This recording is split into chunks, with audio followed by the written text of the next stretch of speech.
Ben Stewart, thank you for sitting down with me, man. Yeah, Alec, it's great to be here. Yeah, it's been a long time coming. I've canceled on you now twice, and this is the third time's the charm, as they say. I cried both times, and now I'm here. Yeah, well, thank you for being here, man. You've been an inspiration for many in this truth, freedom movement, whatever you want to call it. Very well-known filmmaker. But I'm going to go ahead and have you introduce yourself for those who are unfamiliar with you and your work. For sure. Most people know me from the film work that I've done. Right before that, I was in a professional touring band called Hyrosonic. So I was, for 13 years, just nonstop touring. In that time, I started making film around 2007. And the story is I saw the film Zeitgeist. And for the audience that doesn't know, that's not just your ordinary conspiracy flick like Loose Change or something that Alex Jones had done. It was a piece of art. It was anonymous. It was free online. It wasn't asking for your email address, nothing. The only text at the end was a website where you can go and look at the citations for all the information that was in it. So I watched that. Do we still not know who made that film? By Peter the way? Joseph. Okay, so yeah, and so he eventually wasn't anonymous, but I think he did it the right way because. So a couple more things I liked about the film. It was well produced. He made the soundtrack for it, and you can tell it's really good. It's cerebral. It puts you in the moment. It had a good editing vibe, but it was the first one that went from like astrotheology, whereas the Son of God is actually a myth for the sun in the sky. And it almost seamlessly goes from blasting apart those myths to going to 9/11. And then it goes from 9/11 to the banking industry, then from the banking industry to RFID chips and a glimpse at like the techno-feudalist future. But that mixed in with the fact that you didn't know his name, he wasn't asking for an email address. The only thing you could do was go to the website, which you could either just buy the DVD or you can check out the references for all the info that he gave. That to me, it helped me not feel like I was being sold an ideology or trying to work towards somebody else's fame and adulation. It helped. I didn't think it was just one person. I thought this was an underground movement of people trying to just wake us up, almost like this implied whisper, like, wake up, there's a lot going on. Probably felt like that though, right? It did. That's exactly what it felt like. Especially at that point in time, because if you'd find other people who'd come across Zeitgeist, like, oh, you know what's going on. Right. Yeah. And so that underground movement that I felt was what was building because of the film. It really was Peter Joseph, who he was a musician. He put together all that footage so he could perform on stage while that was going on, which is what I love about film. It's an immersive experience. So to carry on with the story, I watched that film on mushrooms, and the mushrooms put me into a feeling space where I had never cared for conspiracy before. But then all of a sudden I saw beyond the your world is trying to screw you thing to the underlying message that's like, how do you know what you know about the world? How do you know this is a safe world? How do you know the powers that be actually do? Like instead of like just saying whether you believe it or not, how do you know what you know? So it got me like really thinking. And what helped me stay in that space was the soundtrack. It was the artistry of it. It was the cohesive narrative. And all of that I found like I loved the art of it. So instantly I was like, I'm a filmmaker. Before that, I was in music. I was constantly producing my own music, so I knew the software.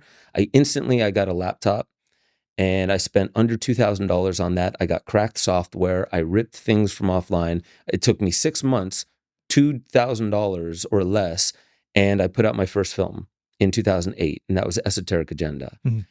And I didn't know what viral meant. This was before YouTube. This was Google videos. So I didn't know what viral meant. And all of a sudden, when I saw millions of views on this, I was like, I sent it to like 10 people. Wow. How is that possible? And then it started dawning on me that when people share, it becomes exponential. What year is this?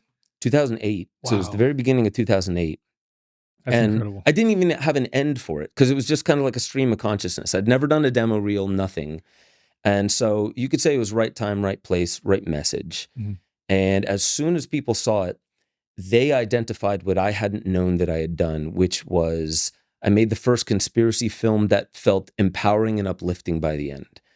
And that's where I was like, well, that's what I wanted to do. I love twist endings. I've always loved that about any kind of film where like you think you're going this place and then you go that place and it's a good kind of resolve. So for me, I was like, that's what I was trying to do. And it's not necessarily I care if people believe the things that I was saying in there.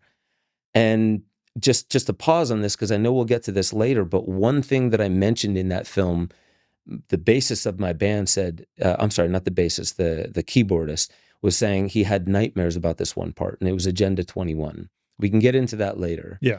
But It's now evolved into Agenda 2030, essentially. Agenda 2030, Right. and what we'll eventually talk about later. So that was what got me into my first film. Then the second film, because I was having people email me like, you need to make another film that was like the last 15 minutes of your first film, because that felt so empowering. So I made a film called Kymatica, and that had like the darker, more Tool, Radiohead, like prog rock vibe that I wanted. It was very cerebral. It took you into deep places, but it was all about personal accountability. It was showing some awful stuff in the world, even like treatment of animals. But then it was just like, understand that if this makes you want to drive yourself to hurting the people who hurt other people, you're just perpetuating the same thing. Right. So it was all about personal accountability. And then, so that's my background. I started speaking, doing speaking tours all around the world. I did one stop on a 3-month tour in Europe, in Amsterdam. I met my now wife. And, you know, when I met her, we went to Burning Man. We just kind of like effed off around the country. And I was like, I'm done making film. I'm done making music. I'm just going to see where life takes me. And then we got pregnant. And I was like, I can't be trimming weed for money anymore. I need an actual bank account. And that was right after she was born, Gaia.com. They picked me up. They brought me in because my first 3 films were doing really well on that platform. So they're like, do you want to come produce? I said, yes. I got there. I made Psychedelica, 2 seasons of Psychedelica, which is, I got to interview all the greats, all the, you know, from Ralph Metzner, Stan Groff, Dennis McKenna, Rick Strassman. I could go on and on. It was amazing. And then I had to leave Gaia around 2018, still in good terms with them. But then I was like, well, I guess I'm a filmmaker now because I have to take care of this kid. And it becomes exponentially more expensive. I used to be able to live on $20,000, $30,000 a year. Now it's just like, oh my God, that's not even groceries. I totally get it. It's not even groceries. Totally get it. So that then brings me to when I left Gaia, I had another one of those moments where like, what the hell am I doing? Am I just going to make these kinds of films forever? Like, I wonder if that's even going to be fulfilling. And then Aubrey Marcus picked me up and said, like, I want you to come in and make this darkness film on me. I spent 7 days in darkness. And so the last part of my backstory that I want to say, it kind of gives a hint into the kind of artist I am, where there was this one part. Mind you, this is a film about he's in darkness. So how are you going to cover this with images and stuff? I left the audience in dark for a long time. And the original filmmaker didn't do that. I was like, it's a film about darkness. I know it seems like a taboo in film, but the audience has to feel like they're there with them. Yeah. But there's a visual field that comes up in darkness. So to cover that, there was this one moment where Aubrey was just loopy by day 3, and he just started chanting the word good, as if he's speaking for God. And I was like, okay, how do I cover this part? Because this feels like the climax to me. So I spent 3 months covering a 1 minute, 44-second piece, 3 months, taking image after image. Every single frame, there's 24 frames in a second. Every frame was a new image, and I was aligning everyone up to people's eyes or a certain focal point. And I was like, if Aubrey thinks this is stupid or doesn't get it, I'm going to quit.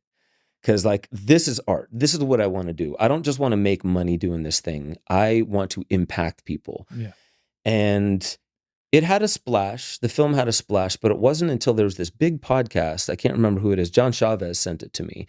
And he was like, this girl is talking about that part of that film. And I go and I watch it, and she was just like, I was watching this film about this guy in darkness, and I've been dealing with cancer in my stomach for a while. I haven't been able to stand up or sit down without immense pain. But then this part comes up where there's all these images, and he's chanting the word good.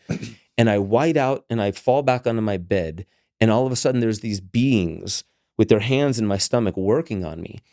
I come to later on, I go to the bathroom and I vomit out a bunch of black stuff. And all I could think of was, how did I stand up without immense pain? Now, I'm not saying I did that. I'm not saying Aubrey's voice did that. It could just be a coincidence. But I was like, that's the reason I spent 3 months on that 1 minute 44 second. Even just that segment. one is enough. That's it. Right. So, I mean, for me, my backstory is I started with poetry when I was 11. I decided to add the guitar to it to make it into music, but that's a deepening of the expression of the poetry. And then I started bringing it to film, which is still got music in it, and it's still got poetry, but it's a little bit more like a logical train of thought. And it's just a deeper expansion of the same thing I've been doing, which is through words, through music, through visuals, impacting audiences in ways that I feel are not propaganda, distinctly not propaganda, because there's art and there's propaganda. We can talk about that later. But it's still story. It's story, and it's there to drive you into a unique feeling of self mixed with a new vision of the world. Mm-hmm. So to me, that's what's been driving me the entire time. So that's my backstory of how I got here. Got it. Awesome, man. Can you share just briefly what you cover in both Esoteric Agenda and Kymatica? Yeah. So Esoteric Agenda, there's a lot, but the main cohesive tissue of it is I start showing that there are dates that wars are waged that align with key affinity to a lot of pagan ritual dates, roughly and sometimes exactly. And as I was showing that, what I was showing was there's a deeper occult thing that's going on here. There's a reason I called it Esoteric Agenda. And that's not, esoteric isn't bad, it's just hidden. And agenda isn't really bad per se, but this is on the hidden level, on the symbolic and interpretive level, that these dates matter. There's a reason why under this constellation, these people will go and spill blood on this piece of land. And it means this thing. It's story entrenched. We just don't seem to know the real story. We are caught in the story of God and country. Like, that's our reward. As long as God and, the country sees me as a hero, when all the mineral resources of that country that was just invaded goes to a small hidden cohort. Mm-hmm. So I showed all of that. And then I started getting into things like Codex Alimentarius. And I haven't heard much of it, but the names of these things change over time. Codex Alimentarius is this idea that you are not allowed to take care of your own health. If you want to supplement with vitamins or high doses of vitamin C, or just heal your kid with herbs, that's no longer allowed. That was the ethos of Codex Alimentarius. They were pushing it through in Canada at the same time. Was it overt or was it covert? It was quite covert. It's the same thing as like how many people knew about the Federal Reserve Act when it mattered. Okay. Not enough. Not nearly. So it was public, so to speak, but not widely known. Yeah. It's like, if you want to say, yes, I made it public so everyone could know because I put it on this, this bulletin board for 20 minutes. There were thousands of people in the street. Oh, but there was an explosion and everyone was staring in that direction. Got it. That's an analogy, but what it really is, and what we'll talk about with the 30 by 30 is 15 people in Congress knew about that. So back to the film, what I cover in that is Codex Alimentarius and then this thing, Agenda 21. I'll cover right now what I said in that film. And it was this guy, Michael Shaw, that was showing a map of the United States. And there's all these colors and color gradients on different territories. But there was little tiny dots around the cities, little black dots. And he was like, all of these colorful areas, these are different zones of restriction in the future. And this is a UN agenda that will, in some way, we don't know how yet, trickle down to the municipal level. These little black dots are smart cities. I didn't know what a smart city was back then. I was like, come on. For one, how are these cities going to become smart cities? There are ways now. And how are people going to be pushed from these large swaths of land when they own those large swaths of land into these smart cities? I didn't even realize that a smart city is a device. It's a surveillance device. Furthermore, it's a Skinner's box. But back to the point, I covered that in the film. And then I did show a little bit of like a depopulation agenda, which is funny because no one had a nightmare about that. They had a nightmare about Agenda 21, Mm. which is odd because the idea that you might die isn't as scary as living with some invisible tyranny forcing your behavior.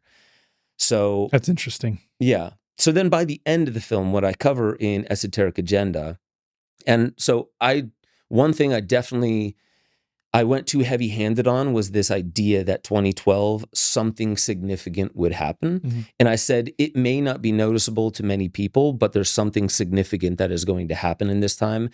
And I myself couldn't really put words to what it was that was significant about it. So that was my demo reel. You know, that was my first film.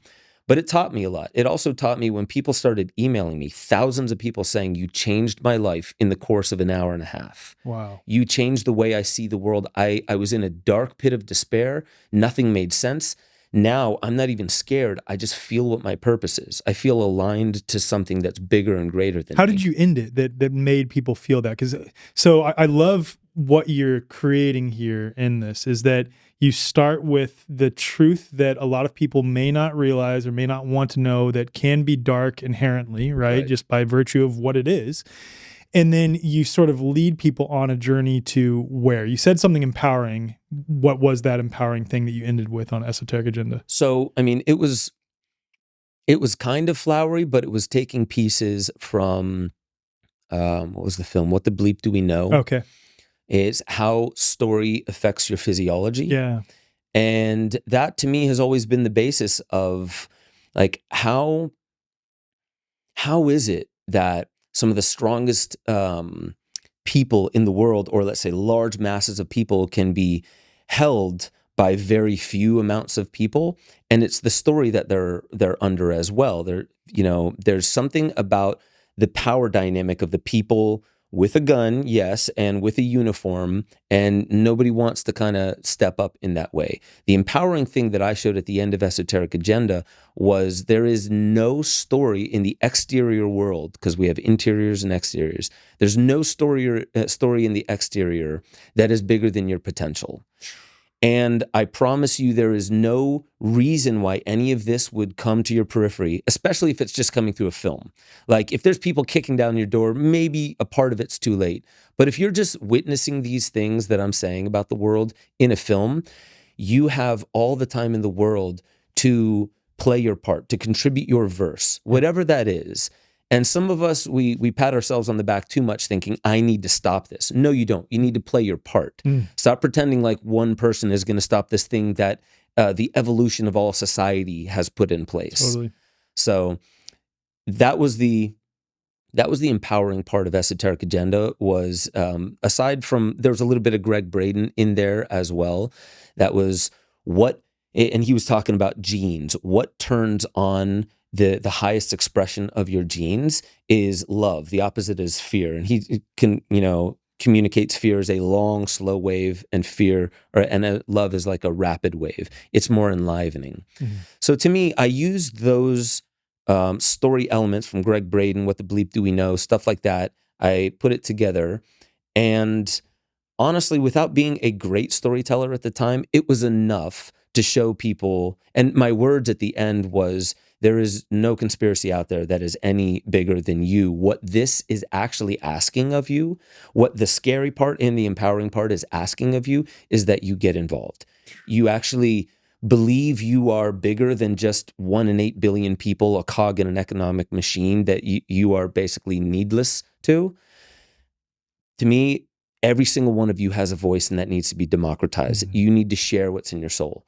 So that was the end of that film. And quickly, that was basically what I was showing in Kymatica as well. I used Bruce Lipton. I flew out to interview Bruce Lipton. He wrote Biology of Belief. Yeah. Same thing, story, and how story affects you on a physiological level.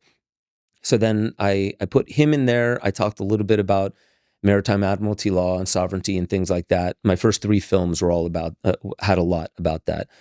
And that one, I was like, I don't even just want to empower people. I want to bring them to, you need accountability as well. Mm. You need to be accountable for, because a lot of us, the reason why we don't want to hear about these dark things is because then we may feel like there may be something I can do, but I'm too scared to do it. And I don't want to be put in that position where I just bail. I don't want to violate that value in myself. So I really started speaking about personal accountability. Like, before you project your mind onto people like Bill Gates or the Rothschild dynasty, understand this is a story you heard through the internet from a guy you've never met. Don't let that produce hate. Yeah. Let it bring you down to, you can experience your anger, you can experience the violation, but understand that if you project it back out onto a certain group or certain people, even yourself, in some kind of harmful way, these are the split off parts of you. So you're only harming the extended family of yourself. So Sounds like everything that you covered, or most of the things that you covered, are highly, highly, highly relevant right now. yeah, I didn't even know it back then. Mm-hmm. I really, it's not that I didn't believe it. I made those films because I believe it. Yeah. But I wasn't seeing the evidence of it in the real world, like is blatantly obvious today. Right. And it was almost like, so we talked about, I left Gaia and I had my twins, and that was a really, really hard adjustment period. 2019. Going from 1 to 3. Going from 1 to 3, realizing what grocery costs do at that point. The dollar's losing its value. I just left a good salaried job for, whatever happens as being a freelance filmmaker. 2019 was really hard. We were in a friend's basement for 9 months. And so 2019 ended, things start getting better, and then all of a sudden 2020 rolls around, the pandemic, and everyone's freaking out. I'm like, this feels like vacation to me. Yeah. Things start making more sense. It wasn't just the fact that I felt like, oh, I get to be home and I have a reason to.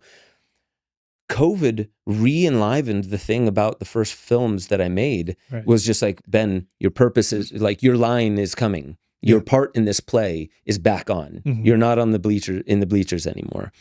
So to me, it's quite evident, but it wasn't until I started seeing evidence for Agenda 21 that really started. I mean, I didn't know how COVID was involved, but I knew it was ushering in a new era that is tech-based. Right. I knew these smart cities were tech-based inside network intelligence called the Internet of Things.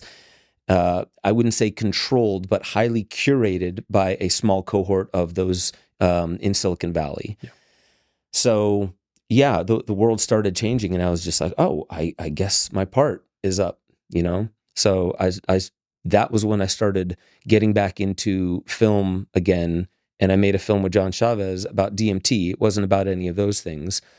But then Joe Rogan blasted that out. A few other people blasted that out, and that's what kind of put me back into other people's kind of limelight, made me a little bit more in demand again.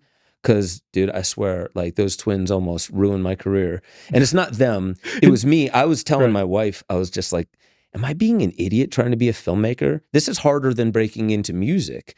I was like, should I just go back and try and get a landscaping job? And she's the reason I'm still a filmmaker. Bro, I have been there so many times in this sort of like truth, freedom, health, entrepreneurial space. Like, where I've been like, I'm going to go get a normal job. Fuck it, I'm going to go get a normal job. I've said that so many times. Is that because, and I want to know what that's from, is that because you started sensing some of the just formulaic, not BS, but just kind of like the parts of this that you never wanted to get involved in, but that are inevitable if you're going to get involved in it? I would say that, in combination with the up and down financial reality of growing something like this.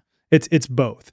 Definitely, like, there are elements of, having, this didn't bother me so much, but having trolls attack me for certain things and like call me a shill and like a government agent and things like that. And when I'm like, when I'm making money, it doesn't bother me. But when I'm like in a position where I'm not currently making money and that's happening, and there's like some drama with something, some event, some person, someone calling me out on something, when it's all happening at once, it's like, dude, I don't want to deal with any of this shit. I just want to go get a normal job. I didn't ask for this stuff. No, dude. And freaking God bless you for sticking it out and learning the hard lessons of what trolls can actually teach you.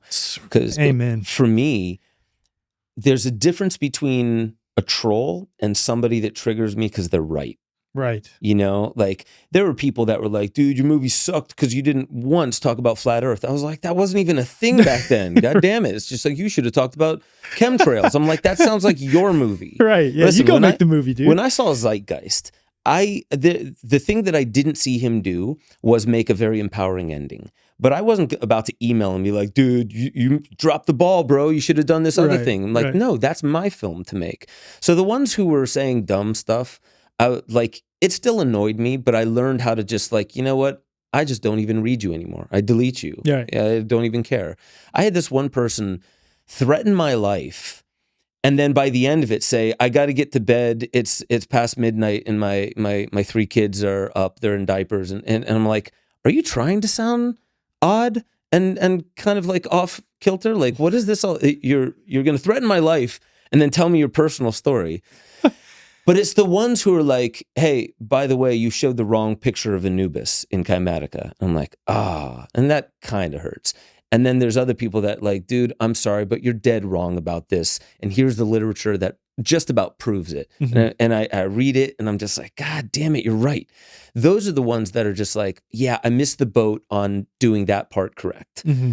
But it's the ones who are just throwing like needless accusations that mean nothing, that I don't resonate with. Delete. Yeah. Got no problem. And that's what I've learned to do now too. And I think that for the ones that show you something where you were wrong, I think that like the true storyteller is someone who's able to be like, yeah, you know what? I was totally wrong on that, and just adjust. Agreed. Adjust from there. Agreed. And well, that's the most humble example you can give. And that shows how like, yeah, like whatever that accusation is, straight through me. And the other ones are, there is a difference between people who are like, man, your film is so wrong, this, that, and the other, to throw accusations at you. And I can hear in what they're saying, oh, you're hurting. 100%. You're not just a troll, you're hurting. Yeah. And so what I would do is I'd be like, dude, I know. Hey, by the way, I'm just 25. I'm a kid. I just made this film. I don't fully know what I'm doing, but I know I'm onto something with this empowering stuff. We need to know the dark, scary truth, if it is the truth, that power does not operate like most of us think it is. We're stuck in the wrong story, if you will. And then there's the empowering side of it. And I said, like, I'm sorry because I had this one guy say that because of my film, he left his family to go wait it out in the woods. And I was like, wait, what out? And why wouldn't you bring your family? Right. And the most important thing in the world is your family. Like, how did I get caught up in that? So then I was just like, I have a responsibility. It's not just fun to have millions of people watch your film because you're going to get the hate mail, but you're also going to get people who are like, you sound almost like a reasonable person, but you made a wrong move and you're saying it's because of me. Right. So that's a heavy responsibility to hold. So but it's not your responsibility, but at the same time, it would behoove of you to hold that power, the power of storytelling, really, that's what we're talking about here, in care and consideration for how it will impact other people and their decisions. This is true. And that's exactly how I feel like I adjusted to it. And there was a certain point where in my first few films, actually, it was mainly my first film, I was pointing out a lot of institutions. I was showing a lot of people that I disagreed with. And in a way, it was like finger pointing at the specific who. I think that's important. But that wasn't exactly the underlying point that I was trying to arrive at. I'm not trying to show you who is the new enemy. That's not me. So I stopped using specific names and I started going a little bit more into the archetype of the story, and the archetype of the characters. With that, I think the most powerful thing was that we scapegoat. It's a natural process. Actually, Robert Breedlove in the What is Money podcast, he did a whole thing on what is a scapegoat.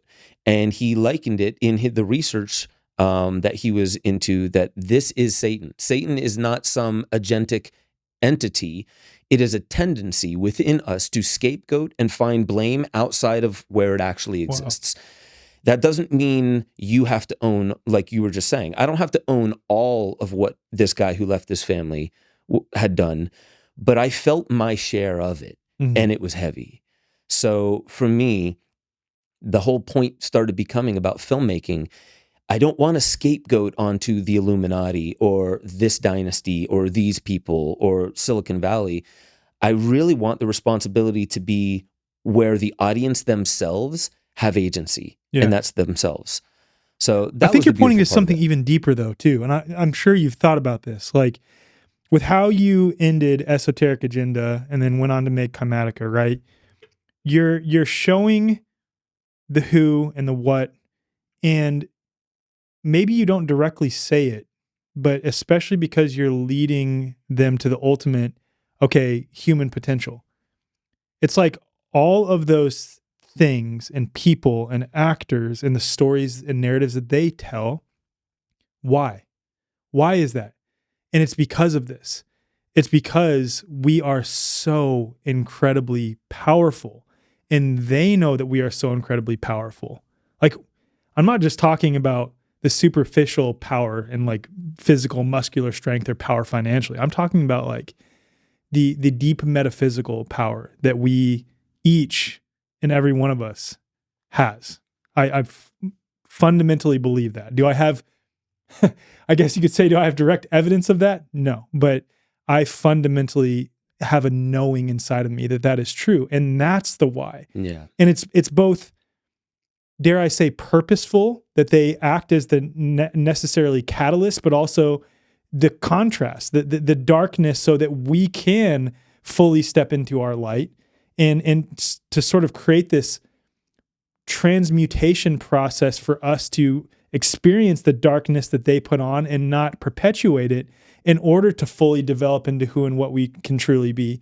But Yes. it's also that the reason they do that, whether it's purposeful or not, is because they know that we are so incredibly powerful. And what I mean by purposeful is like, I believe at the highest level, they are necessary. Like I look back at Bill Gates, Klaus Schwab, any of these so-called nefarious actors, and yes, they did incredibly evil things.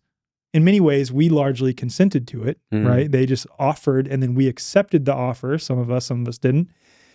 And ultimately, though, it's that Bill Gates, Klaus Schwab play a purposeful role, because I wouldn't be doing what I'm doing right now if it weren't for them. You wouldn't be doing what you're doing if you hadn't seen Zeitgeist and all the things that are covered in Zeitgeist. Right. You know what I mean? And so it helps you find yourself. yes, man. Yeah. And that's what I'm saying. It's like, that's the why. That's the why. The why is because we are so damn powerful. That's why. Yeah. Everything is about transformation. Like if you're going to sell a course, or if you're going to have some kind of marketing funnel, why do you touch on pain points first? Same reason why I talked about conspiracy first. I didn't lead with human potential. And it's not that I even had that in my mind as I was doing it. It's just, I wasn't even interested in making conspiracy film. It just seemed like it moved people because it moved me. So the deeper underlying thing I was looking for was a real transformation by use of art. Yeah. And it really works when you go from hell to heaven. Yeah. You feel the transformation anthro-ontologically within your body. You know its realness. So whether it's a marketing funnel, or whether it's their offer to get 5.5 billion people to take the jab within a 2-year period, you have to have an incredible story to get 5.5 billion people to do anything cohesive in 2 years. Right. So yes, I mean, like I was actually even thinking of asking you, like, what are all the things you were grateful for having experienced COVID the way it played out to you? And as you just mentioned, like it made you who you are today. Yeah. And it also probably helped you find on in an interior constellation, this is distinctly me, but this is distinctly not. Yeah. I'm cohered and attracted to this. I'm repelled or repulsed by that. There's my anatomy. That's where the anatomical line exists. Yeah. And in that, they are the split off parts of self that help us find the nuanced line. Yes. Otherwise, we start drifting back into comfort, which is a form of sleep. Dude, that's what I was doing. I mean, prior to COVID, I already knew that I wanted to get out of the Army. Like I knew, and I had already woken up to so many things, pharmaceutical industry, the true purpose of government. I'm like in the government as an Army officer, like what am I doing? I was in the Air Force. I got every vaccine known to man. Yeah, in the dude, course I of got, a year, yeah. I always say this, in 2017, I got 10 shots in one sitting. I forget what end processing is called when you go to a new duty station, but yeah, I got 10 shots in one sitting. So right there with you on that. But point is, I had woken up to everything, and I knew I wanted to get out of the Army, but there's still a piece of me because I was at this course called Captain's Career Course in Fort Sill, Oklahoma. And they were pitching to us like, hey, if you don't like combat arms, you can come join this other area that we have these functional areas. That's what they're called in the Army, these like specialty positions. And one is called Functional Area 51, not related to Area 51. I just thought that was funny. It was about contracts and acquisitions with the Army. And like, you'll get to work with civilians. You get to wear a suit sometimes. You don't actually have to do as much Army related stuff. So in my mind, I'm justifying like, okay, maybe I can be a part of this inherently corrupt system as long as I'm not directly involved with the killing of anyone. I haven't killed anyone yet or been involved with it, but I'm a field artillery officer and I could. This is a way that I can still be a part of it. Basically, what I'm getting at is I was thinking about being okay with being comfortable until COVID happened. And then just like you said, it forced me to realize, okay, what is me? What are my boundaries? What do I truly believe in? What do I truly want to create? What am I not okay with? And I think it did that for so many people. I think that like whether people recognize it or not, yes, a lot of traumatic things happen, especially for the people who got the shots, lost their jobs, things like this, of course. But it also birthed a new opportunity to recognize who and what we are and start orienting in that direction. Yeah. Yeah. And I mean, honestly, I think the world was going to go more technological no matter what. Yeah. And a lot of people fear technology because we have fear and we need to place it somewhere. And novelty is where we typically place it. There's even the Raphael nuclei in the corpus callosum, I think it is. That's what lights up when we take psychedelics. Even when you're looking at something mundane like your hand, you feel novelty and it enlivens you somehow. So I think we were going to end up in the place that we're in today, regardless of whether there was COVID or not. It's not that I agree with all of it, but we are in a rapidly changing world. And I don't think this started even with America. I think what we're actually dealing with is the continuation of a long story, a larger organizing story that no individual writes. It's the history books that seem to write it. But you could say it predates the dawn of agriculture. And the story just keeps evolving and expanding out. And so as we make technology, which is a way of doing the jobs that we don't want to anymore, we're almost playing out the very same, Nephilim Anunnaki thing where like we were created as a slave race to be smart enough to solve their problems, but not smart enough to realize that we're a slave and all the benefits going elsewhere. And what are we doing right now? We're mirroring that very same heartbeat of a story, trying to do this with technology. And now we're talking about technology as potentially one day having feelings or having its own agency and ability to, what was it? Sophia in Saudi Arabia, that bot? Yep. They gave Sophia citizenship. Yeah. So that was like, to everyone's like, yeah, but that's not real. That's just like, a showpiece. And I'm like, they gave artificial intelligence citizenship. The interesting thing about that is I'm not going to go into some like fear mode story about this, but the interesting thing about that is like, what does that make it? Does that make it a person? Like we're a person according to the eyes of Black's Law Dictionary? Right. Like at what point do we start protecting AI from humans? Right. Like, well, the AI needs all those 5G towers, so I'm sorry that it's affecting your health, but we also need to protect the health of the other persons around. So like that's just a thought, but I'm piggybacking off of this like COVID. A lot of people say, now look at the world. And I'm like, that's not COVID. Oh yeah, but look what America did. I'm married to a Dutch woman. And everyone in Europe seems to have ideas of what Americans are like. I don't know if you've noticed this. They always totally. like, oh, the Americans are like this and like that. But a lot of people say like, oh, look at what America did. I'm just like, look at what America continued. And that's where I always try to get. Like, this was there long before then, and every time we try to find some nice little box with its anatomy to say all blame belongs here, we're doing the scapegoating process. Right. And when we scapegoat, what do we disempower about ourselves? I have no agency in it. It's their fault. Right. So we take away our own agency by believing the story that it's all their fault, when in truth, there's nothing we could do about it to make it better, and it's not true to begin with. Wow. So well said, man. Oh, man. There's a couple threads I want to pull on there, but the first that I want to pull on is you reference this continuation of a story. What is that story? And maybe before we get into what is that story, what do we mean by story? And you sent me this video. I hope it's okay for me to share. Please. So this video where Mark Gaffney, who's like basically a thought leader in the realm of consciousness, basically sharing his thoughts on Yuval Harari. That's how you say his name, right? Yuval Noah Harari, who wrote Sapiens, Nexus, Homo Deus. Right. Talking about how human beings, and rightfully saying, I would agree with this, that human beings are impacted by story. But it's what he's pointing to, Yuval Harari, who's a World Economic Forum, He's Bilderberg type guy, Klaus Schwab, right. Bill Gates, Barack Obama, Jeff Bezos. They're all championing one of those guys, right? What he's talking about is that these stories are all false. That these are false stories, and it's okay to tell false stories to humanity if you need to manipulate them and cohere them, because humanity coheres based on story, right. And it's kind of this circular reasoning that he employs in order to come to that conclusion. But what is story in this context? Yeah, so there are stories, and we know what stories are. Right. You know, every book in here has at least one story, but there's stories nested within stories as well. Like, to tell your story, you could tell a story, and that'll only be a bit of it. But what I mean by story is the root architecture, the scaffolding or anatomy, as I call it, of beginnings, middles, and endings.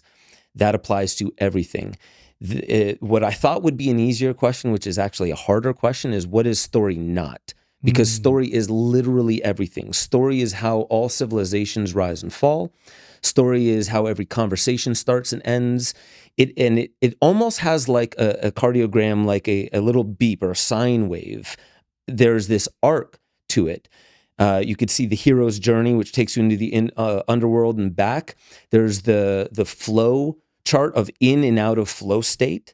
There's also what Wilhelm Reich talked about as the function of the orgasm, the rising, the falling action of it.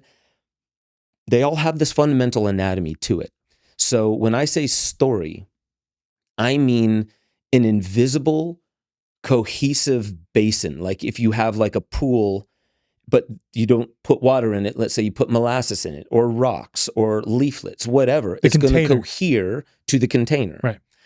So the form of what you put in it is going to cohere to the container. That container itself is story. It has a reproducible, studyable anatomy. The science of it is very much so just out in the open. I was a screenplay writer for quite some time. I went to school for it with Pilar Alessandra, also in Pennsylvania, just to learn the nuts and bolts of screenwriting. Back then when I was doing it, every page of a screenplay represented 1 minute of screen time. So typical screenplays, let's say, were 120 pages. Now they're roughly, it went down to 90. Now it's like between 80 to 90 pages. They're not throwing out plot points. They're not messing with the architecture. They're learning, these screenwriters are learning how to tell story in more succinct ways. So it's distilling the architecture of it.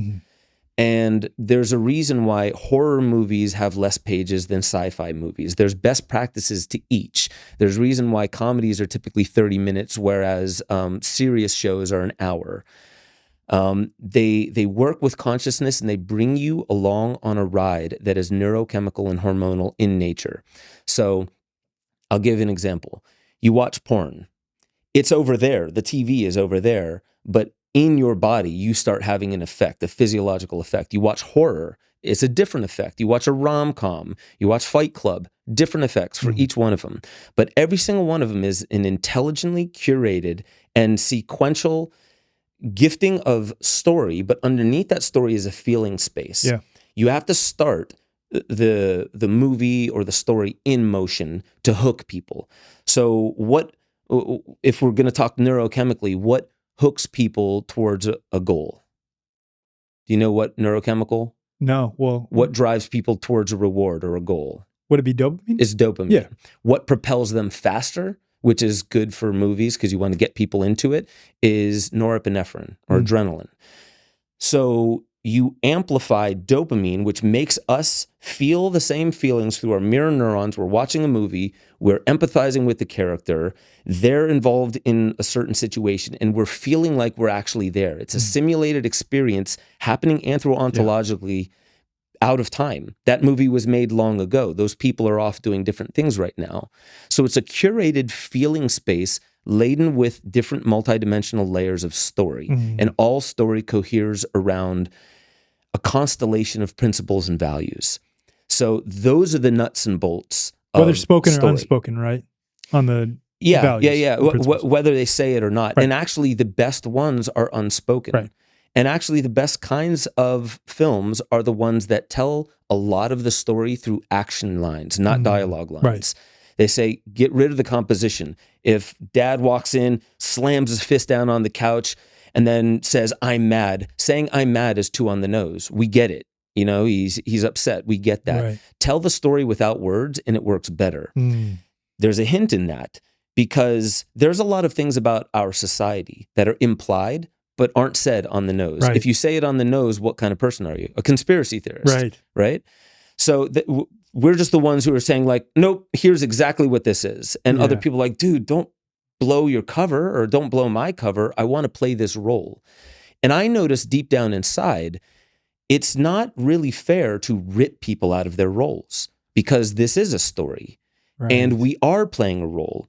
And when I'm in a fight with my spouse, I'm an archetype and so is she. And there's a dynamic. There's a reason. Like, I'm not going to talk about God, but let's say if that's the word we're going to use, God made it so for a reason. My archetype butts up against her archetype for this very reason. Why? To do exactly what COVID did with you and I. Define who we are, who we're not, what we will stand for, what doesn't matter. So story, when I say story coheres reality, it's not just cute. Mark Gaffney says in that clip that I sent you, by the way, if anyone wants to watch that, it's on Aubrey Marcus's YouTube page. It's actually dropping today. I'll throw it in the show notes. Yeah, I'll throw it in the show notes. So he says, and I think there's so much correct about this, I may have to double click on a couple. The universe or reality is not a fact. It's a story. It's no ordinary story. It's a love story. So let's go back to the beginning. Story is not a fact. How do you verify a fact? Can we get Snopes to step outside of reality to measure it and verify it to some external concrete reference point? No. There is no fact of reality, even though reality is where all facts exist. Yeah. So what does that mean? Facts are subordinate to the fundamental cohering factors of story, which is principles and values that we feel. So he says in there, story is not a fact, or universe or reality is not a fact. It's a story. It's not an ordinary story. It's a love story. He doesn't say that because love stories are cute.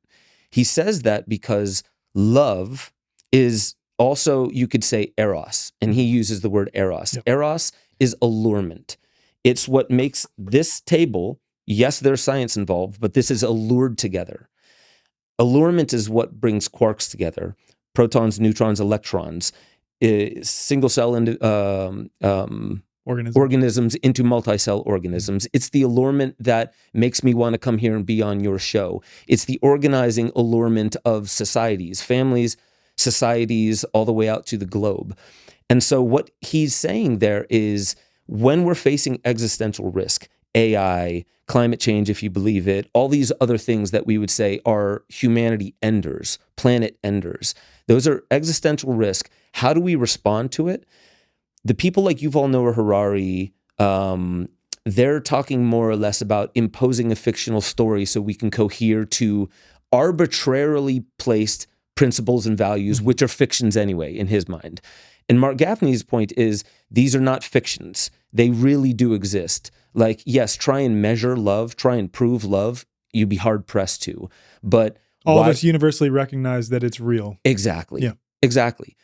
Goodness, truth, and beauty. Yeah. All art moves towards that. Why? Is it just a fiction? So when I say story, that's what I mean. It is a fundamental organizing technology, if you will. Just like Buddhism is a technology, you could even say language is a technology where we externalize our internalized space. Right. And just for aha, I'm going to say that it's very interesting that humans can meet in the story, where I can feel what Shakespeare or Francis Bacon, whoever it was, meant by, Macbeth losing Lady Macbeth. I can meet in the story. Hundreds, if not thousands of years ago, a story can still exist. I can meet there. I can meet you there. I don't have to know you to, I feel one value with you and now I can trust you. Right. I say one thing that's just like, dude, I feel the exact same way. It produces a form of trust that no other pre-human, no other tribe in history, no Denisovan, no Neanderthal could ever do, which is meet in the story, not having known you and trust you. The Dunbar number. You know what that is? Yeah, 150 people. That's like the theorized number. I forget. The guy's name was Dunbar, right? Mm-hmm. And he theorized that human beings are really only meant to know and interact with 150 people, give or take, around them, essentially. And that's because you can't really know, therefore you cannot trust more than 150 people. So it's based on our operating software. We just forget people after a certain amount. The story is what allows for us to live in a country that has like 340 million Americans. And there is a story to this nation. There's this God and country type of rah, and there's the actual history, and then there's the written history, and there's the stories that are still being given to us as to why we do the things that we do. So to surpass the Dunbar number that's an element of story right there. And that's unique to us. We also are very unique when it comes to language.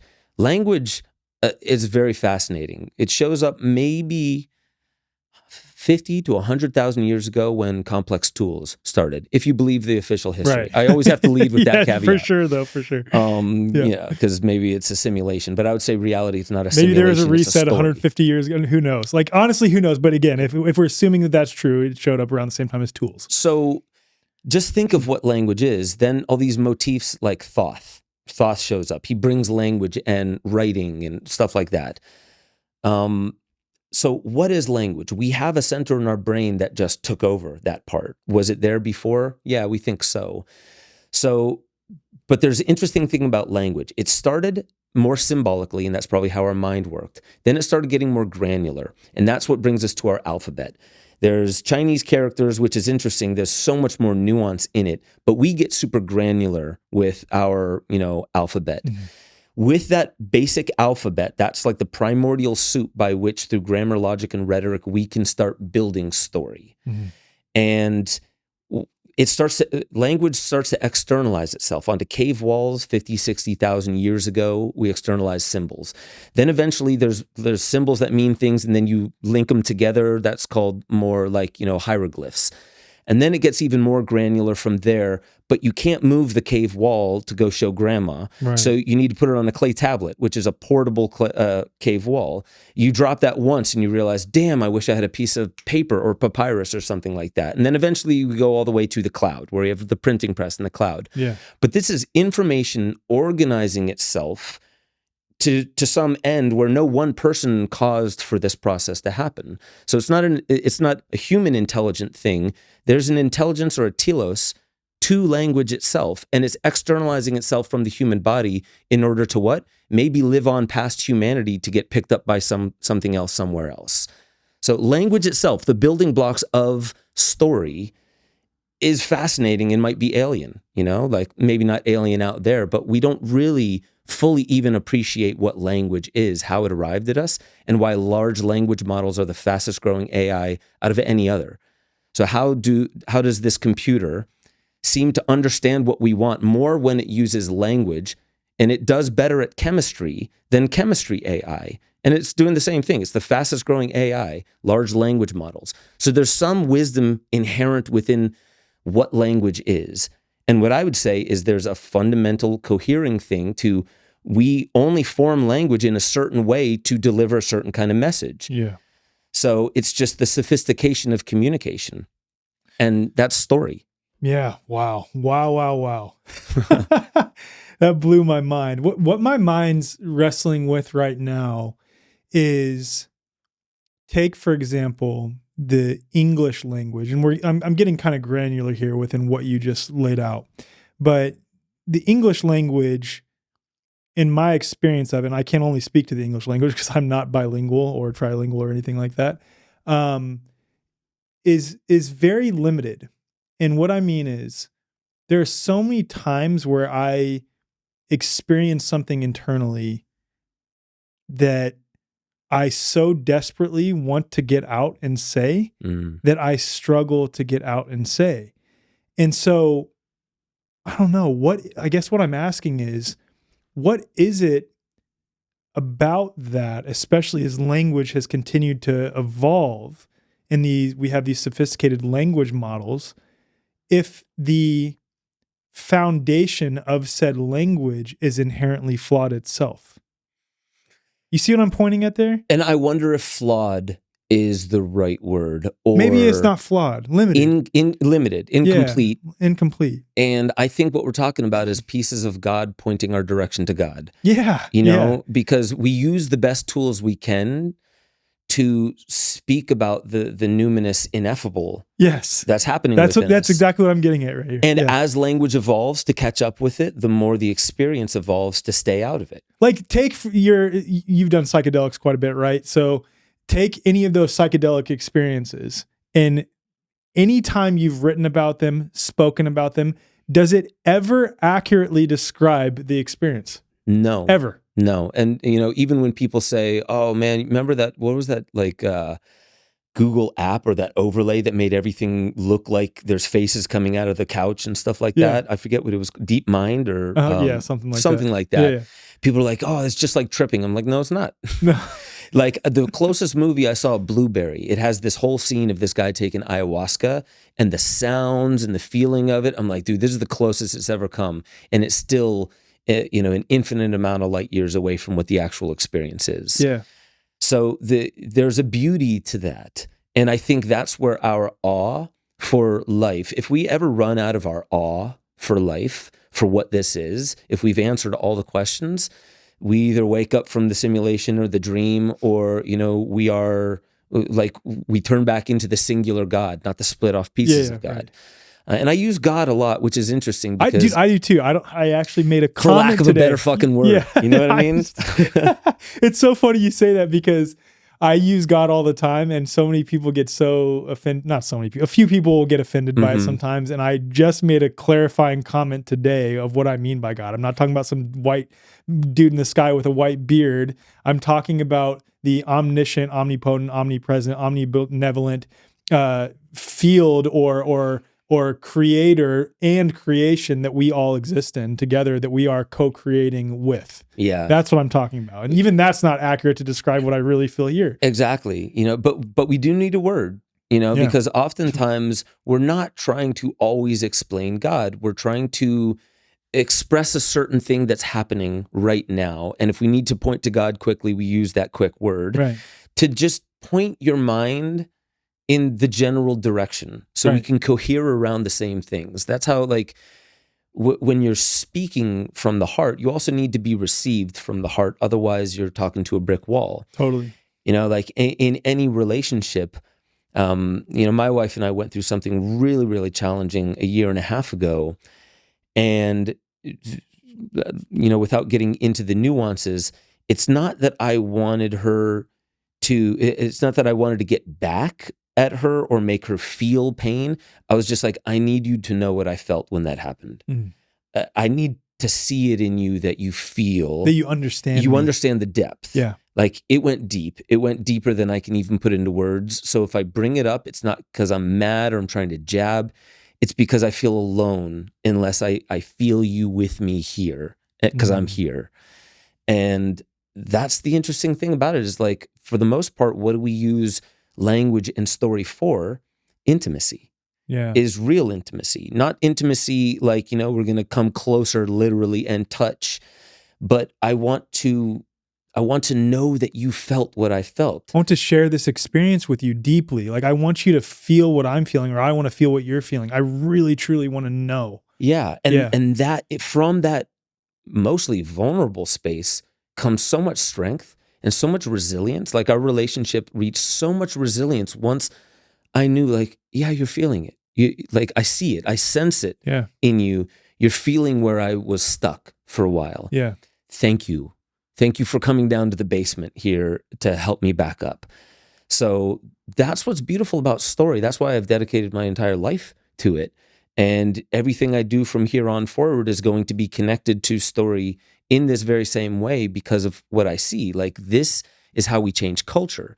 This is what I just said about me and my wife is the same in principle to how a community recovers after something terrible happens in the community, how a family recovers.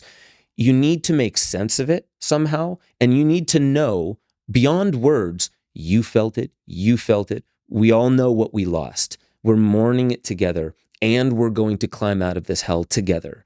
That scales all the way, not just to the totality of humanity, but all sentient beings. Anything that you can love is a part of the story. And that's what I love about Rabbi Mark Gaffney in that one video. He says, there's always been in-groups fighting out-groups. So back in pre-modernity, we knew value was real. And we pointed to it with our own gods and our own stories, but it's ours. So there's like an ethnocentric element to value, meaning you're outside the group, so you don't share in this field of value. But eventually, real stories of value, they want the circle to widen until all things are within the circle. As Gaffney says, there's no extras on the set. Everyone has a reason. And if you sink into the nuance of that, I try not to glaze over really important nuggets. Like, if you sink into the nuance that all of us have a reason and a purpose, that's how you can know that all these people that are making these terrible memes about Bill Gates, when it's just like, yes, he needs to be called out, but not like that. Right. That's not you. That doesn't make you a better person, because you're sinking to that level. So even having compassion and intimacy with those people who we would say we are diametrically opposed to in our values, to feel them, to sense them in a field of value, so we can also see, like in stories, the best antagonists. And by the way, no hero, no story is good, or let's say a story and a hero is only as good as the forces of antagonism that work against them. So Amen. Give it up for the Bill Gates, for the Klaus Schwabs, give it up for all of them, not like praising them like gods, but give it up for the scenario that we find ourselves in. And in that intimacy that you can now sense, that is a human being. Let's at least have a certain level of dignity with that. And moving from that point, that's how we know. I made Esoteric Agenda 2. It went under the radar. I'm glad it did. It was kind of just like more of a joke. But I had this one part where I was like, hey, Bill Gates, if you want all of us to get this vaccine and trust you, if you want me specifically, and I know he doesn't give a shit, but if you want me specifically to take that vaccine first, you have to come to ayahuasca with me. And from that, if I can sense that you really went deep, then we can talk about me doing the jab. And in my mind, I'm like, I will never do that. Thank God he will never do that. You know? But I was like, somebody has to say it. I'm not treating you like an evil person that needs to be put up in front of a firing squad. You're a human. I will give you the benefit of the doubt that you are trying to bring some goodness to the world, albeit in a completely, distorted way.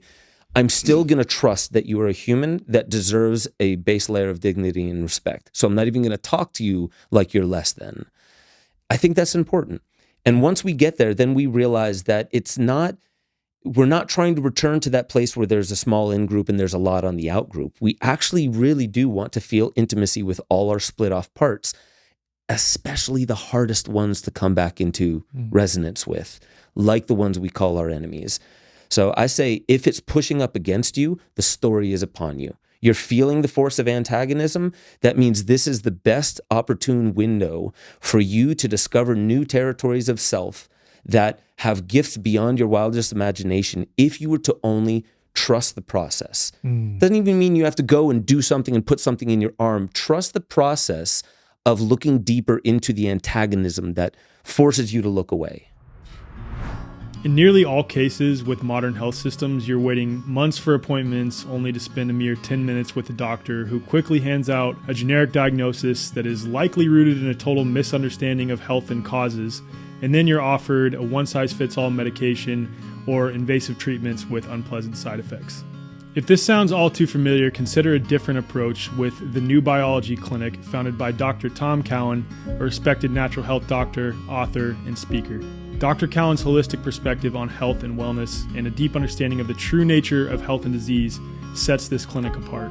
With the New Biology Clinic, it's not about quick fixes and suppressing symptoms. The practitioners take time to understand your unique story, recognizing that health is unique to the individual and that illnesses have a variety of causes, physically and metaphysically.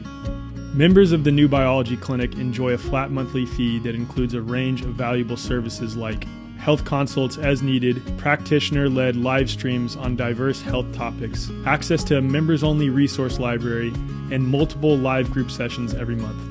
These sessions cover fitness, breathing integration, biofield tuning, guided meditation, EFT tapping, and much more. Unlike traditional healthcare systems that thrive on frequent visits, prescriptions, treatments, and suppressing symptoms, the New Biology Clinic's motivation is to make you healthy and keep you that way. Visit newbiologyclinic.com to learn more and use code THEWAYFORWARD for $50 off your account activation. If you're a member of The Way Forward, email hello@thewayforward.com to receive $150 off your account activation. Your journey to genuine healing begins here. Okay, so I want to go back to the story. We're still in the realm of story. That's basically the whole theme of this podcast so far.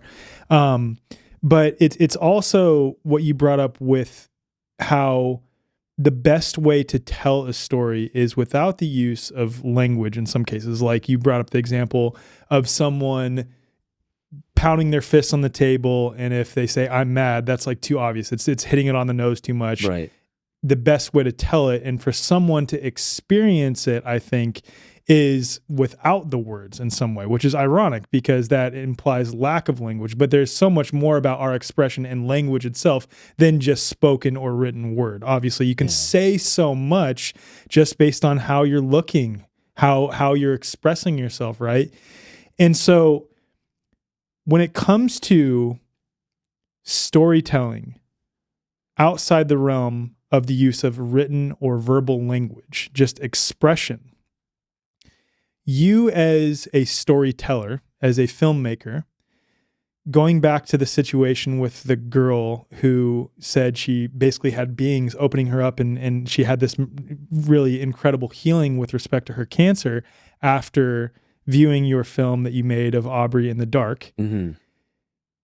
You were expressing to the depth that you possibly could your and Aubrey's internal experience of experiencing the divine through darkness. Mm-hmm. Had many people, our mutual friend, Dr. Edith, talks about her darkroom experiences, several other people that we know, that you do have this incredible experience of the divine. So you're impressing that energy into the unspoken nature of that film that then bleeds through and impacts the person who is viewing it to the degree that they then have this incredible healing. So there's something about that is so powerful as it pertains to storytelling. Like the energy and the intention that is impressed upon the continuation of scenes in any given film or however it's portrayed that is unspoken, but so deeply impactful, especially because we as human beings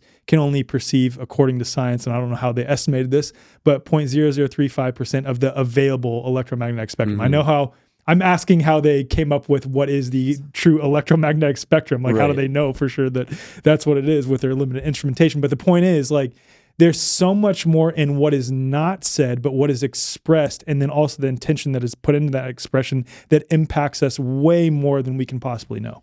Yeah, I mean, I think what we're talking about is symbolic expression as opposed to verbal expression. And symbolic expression predates, meaning it's a part of more of a core operating system. You can become skeptical about what's put into words because, hey, my words are a little bit different than that. My meaning boundaries are a little bit different from that. But if you just show it, if you just show the example of it without words, you're getting into a type of language that existed long before our understanding of language. So you can get at a deeper part of the human being in that respect. You're drawing deeper inside the ancestral part of being human in general, because that part of us remembers a time before language. And so, the one thing that I would say is that, like, art comes from the root word artum, which means skill. I think what that means is you understand the context that people are under. And the context is the elements of the story. But if you know the fundamentals of story, you can really see what act they're in. You can see what archetype they're playing, which there are only so many. You can see what traits they're exhibiting, which is probably only like 400-ish. You can tell what kind of story they're in. Are they in a sci-fi, a rom-com, a horror, or a porn? Like, you can tell through body language. Two people are over here speaking a different language. You can tell if they're fighting. You can tell which one's winning. You can tell which one feels shame. You can tell if it's a relationship ending, argument or not, to some degree, right? But that's what we do. As we're watching that couple across the restaurant, you can meet them in an element of a shared story with them. You can feel the same values that they're feeling. And so there is something about the prelingual symbolic form of expression that is layered within story. And the reason why when I said story is multidimensional is because there's the lingual side of it. There's the symbolic side of it. There's the symbolic side of it that's connected to the context of where most your audience is going to be at this point. There's the belief structures that your audience is more than likely existing under, which is another element of story. Yeah. So art is the skill to know when and how to drop what information. And real good story is omitting very crucial pieces of information until the right moment. And there's a reason why, because on that arc, on that story arc, dropping that most prescient piece of information too early, you lose the entire film. Right? The impact of the whole film falls flat. The audience doesn't need to study film to know, that felt weird. My kids can tell when there's an incongruency inside some story. We're hardwired for this, just like we're hardwired for language. So language is just more of we have all of these sensors, our auditory sensors, our visual sensors, our feeling sensors. We even have our story and intuitive sensors picking up things that are symbolic.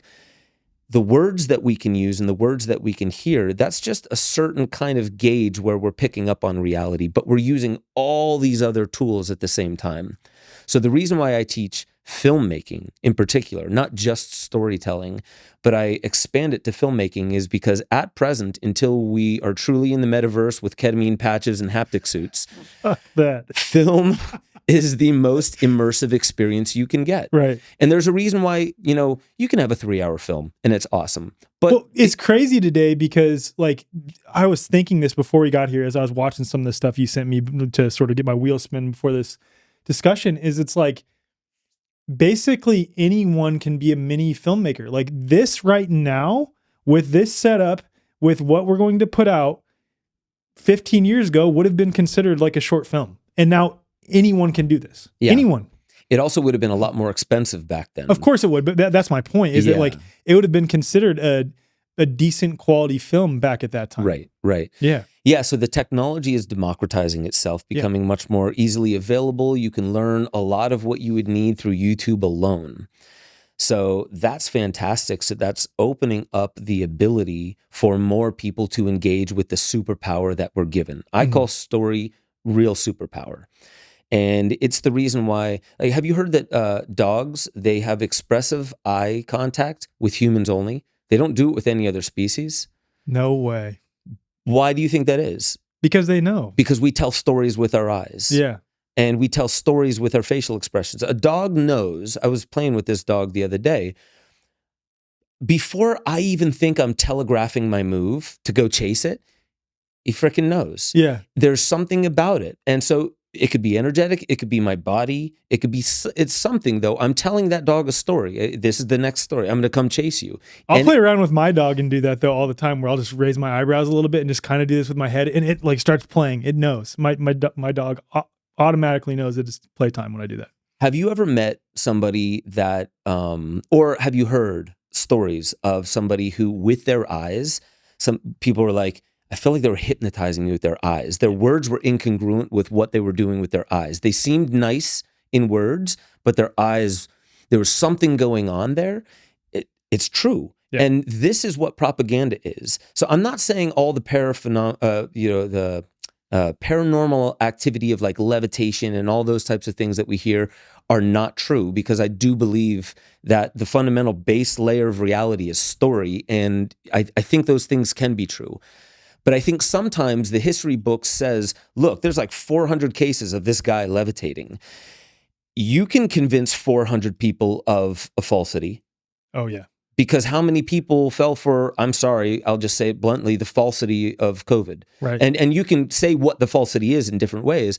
But yeah, you can convince a lot of people that you levitated if you know how people's minds works. What point in history do you think the elite started to understand how people's minds work? I think they've understood it as long as history has been written. Before agriculture, right? For sure. For sure. So that's why the priesthood was always behind the king. And what's interesting is the story of like, we were wandering God's green earth looking for food until we realized, holy shit, I can take a seed and plant it where I want, ... more food. And then what happens, all these mooches come because they want the more food too. They don't want to have to walk all around and hope that they happen upon a watermelon patch or something like that. So then that balloons out. You get all these people here. So wait a minute, we need laws. And you can't steal. So we need accounting and math. We need to know how much there is. We also need taxes, because if we're going to give you all this free stuff, we're going to come and take some stuff from you. And that sets into motion all of society. And throughout all of civilizations, behind the face, the king or the pharaoh, is a priesthood. And what does the priesthood control? What is the priesthood doing for the king? The story. Yeah. Here's a data point I heard. Here's another data point I heard. You know what the smartest people do? Like the CIA and like wizards of old? They don't tell you the story. It's like Inception. I'm going to give you 5 touch points. Did you know Buddha was a racist? Did you know that meditation is white privilege? Right. Did you know that mantra, you might as well be drinking the Kool-Aid because you're in a cult? All of a sudden, this beautiful film on Buddhism passes your feed and you're like, oh, racist, white privilege cult shit. No, never. I just tainted your ability to see a really beautiful, uplifting film.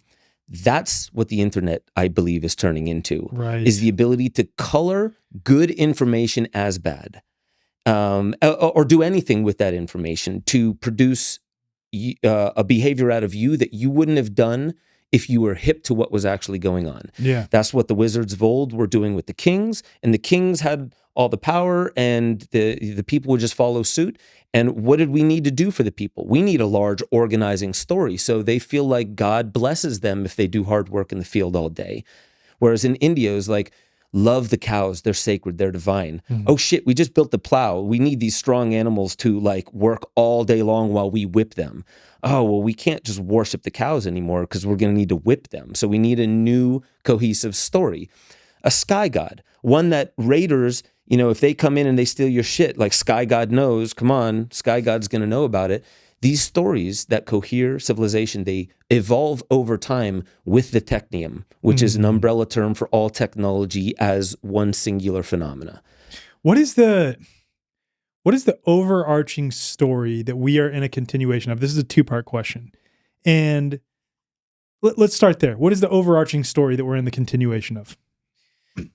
Oh man, I almost don't know where to put the pin. Yeah. We have to start at the human level, but Yeah. understand this goes all the way up and all the way down the evolutionary Just the story chain. of humanity, we could say, probably. Okay, Right? so the story of humanity is, let's see if I can do this. We were wandering, God gave us a gift, this planet. We were wandering this planet in search of the hidden surprise gifts that could be around. Where's the game? Where's the food? Where's going to be safe? Where's fertile land? All that. God gave that to us. Then all of a sudden, we can do more than we thought we ever could. We can plant seeds and make our own fields of food, and then start building cathedrals and having these massive organizing stories, which all those stories are nested within the real unspoken story, where we start acknowledging that we have a lot more power than we originally knew if we only engage with that. And as we engage with that more, it's interesting, we have this feeling that as we move deeper and deeper into a technologically advanced civilization, that we're moving farther and farther from nature. I wonder if that's true. And I don't say that because I can hear the purists in my head saying, how dare you, like 5G towers and technology, like, it's the devil. But it's like, what do you think God is? Do you think like God, this is outside of the purview of God? It's a good point. And I'm not saying that you have to believe that God has a reason and it's a reason that we can understand. So ergo technology must be good because it's of God. But what I'm saying is we often get stuck in this idea of, like I said, scapegoating, and technology is an easy thing to scapegoat. Like, look at how, it's like making people do this all day long and they're not engaging with the sun and the grass and the beautiful things out there.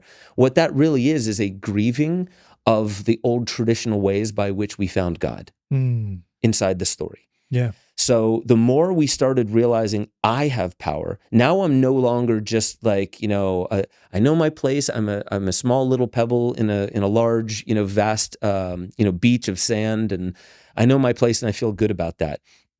I ate the apple of the knowledge of good and evil, and I know that there's more. What happens when I know that there's more? That goes all the way from, well, I have to know, like, what happens if I step outside the bounds of God? Because now I'm curious, all the way down to, who was it? Was it a Rothschild or Rockefeller who said, like, you have more money than anybody. How much is enough? And the response was just $1 more.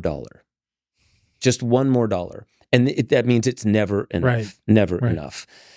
More is this thing, but more is kind of good sometimes. You want to experience more. So the overarching story that we are in, if I had to put it simply, is we deviate, like the hero's journey, from self to dark territory, unexplored territory that even scares the living hell out of us, makes us feel like this is wrong, wrong, wrong, wrong, wrong. And in that cave, why is there always a dragon guarding gold? Right? The dragon is the scariest thing. It will kill you. It's dangerous. This is its lair, but there's gold down there. From the scariest places of unexplored territory, we mine the most beautiful parts of ourselves because we had to earn it. So now let's take a look at stories. Why don't we, if we love the climax of a film, why don't we just start the movie where Frodo has the ring and he's just about to throw it in the fires of Mordor, and for 3 long films we're just celebrating, drinking pints? We don't do that because we didn't earn it. Yeah. We don't want unearned reward. Yeah. Because unearned reward turns to compulsion. It turns us into a slave. Yeah. So we want to earn it because what we're really after is gnosis of self. I put you on the spot there, and you answered that incredibly. I blacked out for a moment. What did I say? That was amazing, man. Oh my goodness, that was so good. What keeps coming up as you're talking about story, especially when we reference film, it's really easy for most people to understand that film is synonymous with story, especially like full-length movies, shows, documentaries, things like this. But it's really hard, and I hope it's becoming clear for the people that it was hard that are listening and watching this, to recognize that story doesn't only apply, and you've already said this, to just film. It's everywhere in reality. I think that for a lot of people, there's a disconnect in understanding that the purveyors of the mainstream narrative in any given area, or like even you and I, what we're doing right now, all of this, everything is story. And how is it important, or why is it important to recognize that everything is story? Um, it's like, to me, in the movie The Matrix, where you're looking at these lines of code, and that the one guy is like, I don't even see the code anymore. I just see dog, girl in red dress, these kinds of things. By understanding the anatomy of story, it's not this very difficult thing to learn. There is a structured anatomy. I can say it real quick. In Act 1, and there's like 5 act, 7 act, 9 act structures, but really there's only 3 acts. And you're talking about this is pervading all of society. All of reality. All of reality. Okay. All of reality. Got it. And so when a story starts, there's an inciting incident. Mhm. This is what induces, in neuro and hero mythology, hero mythology, the hero is always set off on a path. That is the dopamine pathway. There's a reward at the end of it. The dopamine is not there, and this is proven scientifically, in order to make the reward feel good. It dies off right before you get the reward. It's there to get you there. It propels you towards the reward. So there's an inciting incident. It always has to happen at the beginning. That's what sets the story in motion, which comes with a problem that needs resolved, a transformation.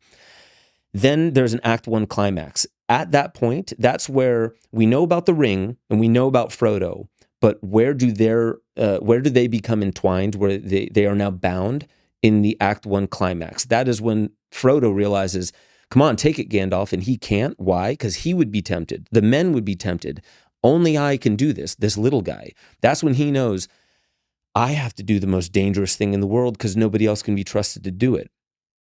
So he's altruistic enough to where he does it. That's Act 1 climax. He knows he and the problem are bound. He needs to solve this. Now you move into Act 2. You have 3 what are called pinch points. There's pinch point, midpoint, pinch point 2. Pinch point 1 is where the hero is attempting the goal, attempting to move towards it, but then there's resistance, but they don't see the new belief, the new self they're going to need to bring to bear. They don't see it yet. Midpoint is when they start to see the belief, but it's such an infantile state, they don't know what to do with it. They just realize, oh, I can't bring the old me to solve this new problem. Pinch point 2, which is right before the all is lost moment, is when they see, I cannot use the old me. This is the only way forward, the new me. And the all is lost moment is where, oh, and by the way, dopamine, norepinephrine, Act 1. Act 2, you're cycling off of dopamine, norepinephrine into serotonin, oxytocin, bonding and feeling content with what we have. Going back and forth between those two in the midpoint, pinch point, pinch point 2. The all is lost moment is where you just stop it flat and you show that the hero is dead. It's almost like dead, gone, like there's no hope. That's why they call it all is lost. They have to mine something that was unexpected and inside them that they always had, but that they never knew, and they had to be beaten to a pulp in order to find it. And then from that place, with this new spark, there's a new kind of dopamine and norepinephrine launching you towards the climax, which is where it comes to a head. The major transformation of the hero happens. There's one irreversible transformation that all stories have. And then you need to resolve it afterwards. And that's where the oxytocin explosion comes back in. You feel bonded with the characters. The serotonin makes you feel, this is mine. Like, even though this is a film, I'm here with you anthropologically. I feel it in my body. And the resolution has to show you the new normal of the next chapter. If it doesn't, then you're wiping your eyes, like all the tears. And it just kind of left you in that moment. It has to resolve, bring you back home. So you're like, this is the new normal after the transformation. Yeah. That explains more than just stories that you can tell in language. That is finding an attraction to somebody. You have this dopamine and almost like adrenaline, like, I need to do it now. I need to go talk. I'm nervous. I need to go. And then you realize, she's not into my cheesy pickup lines. I can't bring my old self to solve this problem. Let me get real vulnerable and raw with you. And that's like all is lost. And like it's very challenging to do that. Very challenging, but you meet on the field of value. And then you have this together moment, an intimate moment. And this is why even in kids' movies, there's this moment where the hero always gets wet. And if you listen, I want to say this actually. Let me point to, man, there's a couple films. Tangled is a Disney movie where Rapunzel and Flynn Rider get soaking wet, and then they finally, before they drown, they finally get out of there. I have my kids every now and then, yes, I'll say it, they're in front of a TV, and they watch Tangled, and I'm hearing it. So I'm only hearing what the ears can pick up. And all I hear, like, oh no, you know what I mean? Like, Wow. why does that sound so sexual? I come out and I look at the TV and they just got wet together. Whoa. And another one, and this is even weirder, is Alec Baldwin's voice as the boss baby. Did you see that film? Yes. Okay. This one part, if you just hear it, this happened to me. I was making breakfast and that part was on the TV. And here's what the dialogue is. Older man's voice as a baby, but all you hear is an older man's voice, Alec Baldwin. And then there's a kid's voice. And he pulls out a pacifier, but I don't know that. And he says, oh, what do you want me to do with that? I want you to suck it. I'm not going to suck it. I don't know where it's been. It's not where it's been. It's where it can take you. And he convinces the kid to suck it. And you hear sucking noises for a while. And he's like, faster, faster. And then all of a sudden there's like, oh, and this weird like moment afterwards. And I was like, what did I just listen to? And I went out there and I rewound it. And I'm like, oh, it's a pacifier. He's making him suck on a pacifier faster until he goes into this abstract realm, like a dream realm. Yeah. So the whole reason why I went into that tangent is what I laid out as the architecture of film and story. It's laden in every moment. Mm-hmm. At some point, it feels like source code. You could just see the code. Oh, I know what act we're in. I know what role you're playing. I know how it's supposed to shift, even as a society. And I think right now, moving towards 2030, we are moving into Act 3. I think we're not even there yet. We're not, maybe we hit that all is lost moment, but I think we're just at the point where we're starting to realize we can't bring our old selves to solve this new problem, right. That there's a new element, a new X factor. And we're moving into Act 3, and that may take 20 years, all the way up to 2050. But when you start seeing the fundamentals of story, it starts making sense of things in multiple different ways. Now, the only thing I'll say as a caveat is don't think you're right when you apply this to the world. When you apply these story elements to the world, you can be so arrogant that you can think, oh, I'm right. This person's playing the trickster. This one over here is doing that. And once you start thinking you're fully right, you don't realize how you're wrong. And in that incompleteness, they will even subconsciously push back. Well, this is the thing too, right? Like, let's say even you are totally right at this given point in time, right? Mm-hmm. The reality is we have our individual stories, we have our family stories, or even just our interrelationship stories. We have, even within us as individuals, our personal life stories versus our public stories versus our job stories. Then we have our family, extended family stories. Then we have our community stories. Then we have our region stories. Then we have our social group stories, which may be all around the earth. You and I are both connected with people across the earth right now that are all part of this community, whatever we want to call it. But there are ever evolving, overlapping stories that influence each other. So even if you are right at a given moment in time, that story may completely evolve, and you can't know. And this relates to God as well. I don't want to go off on a tangent here, but when it comes to the crafting of this story that we're in, let's say that we are at touch points with, you could say, of these so-called nefarious actors that are setting forth these agendas 2030, all these things. We can't know exactly what the agenda is. Take the agenda like a painting. Mm-hmm. We can only point to aspects of the painting and say what we think it might be. Yeah. Unless you are in the mind of the painter, you can never truly know what the intention of the painting is, unless you get revelation from that painter. That applies to God as it pertains to reality. It applies to this when it comes to anyone who's creating anything or crafting a narrative or a story.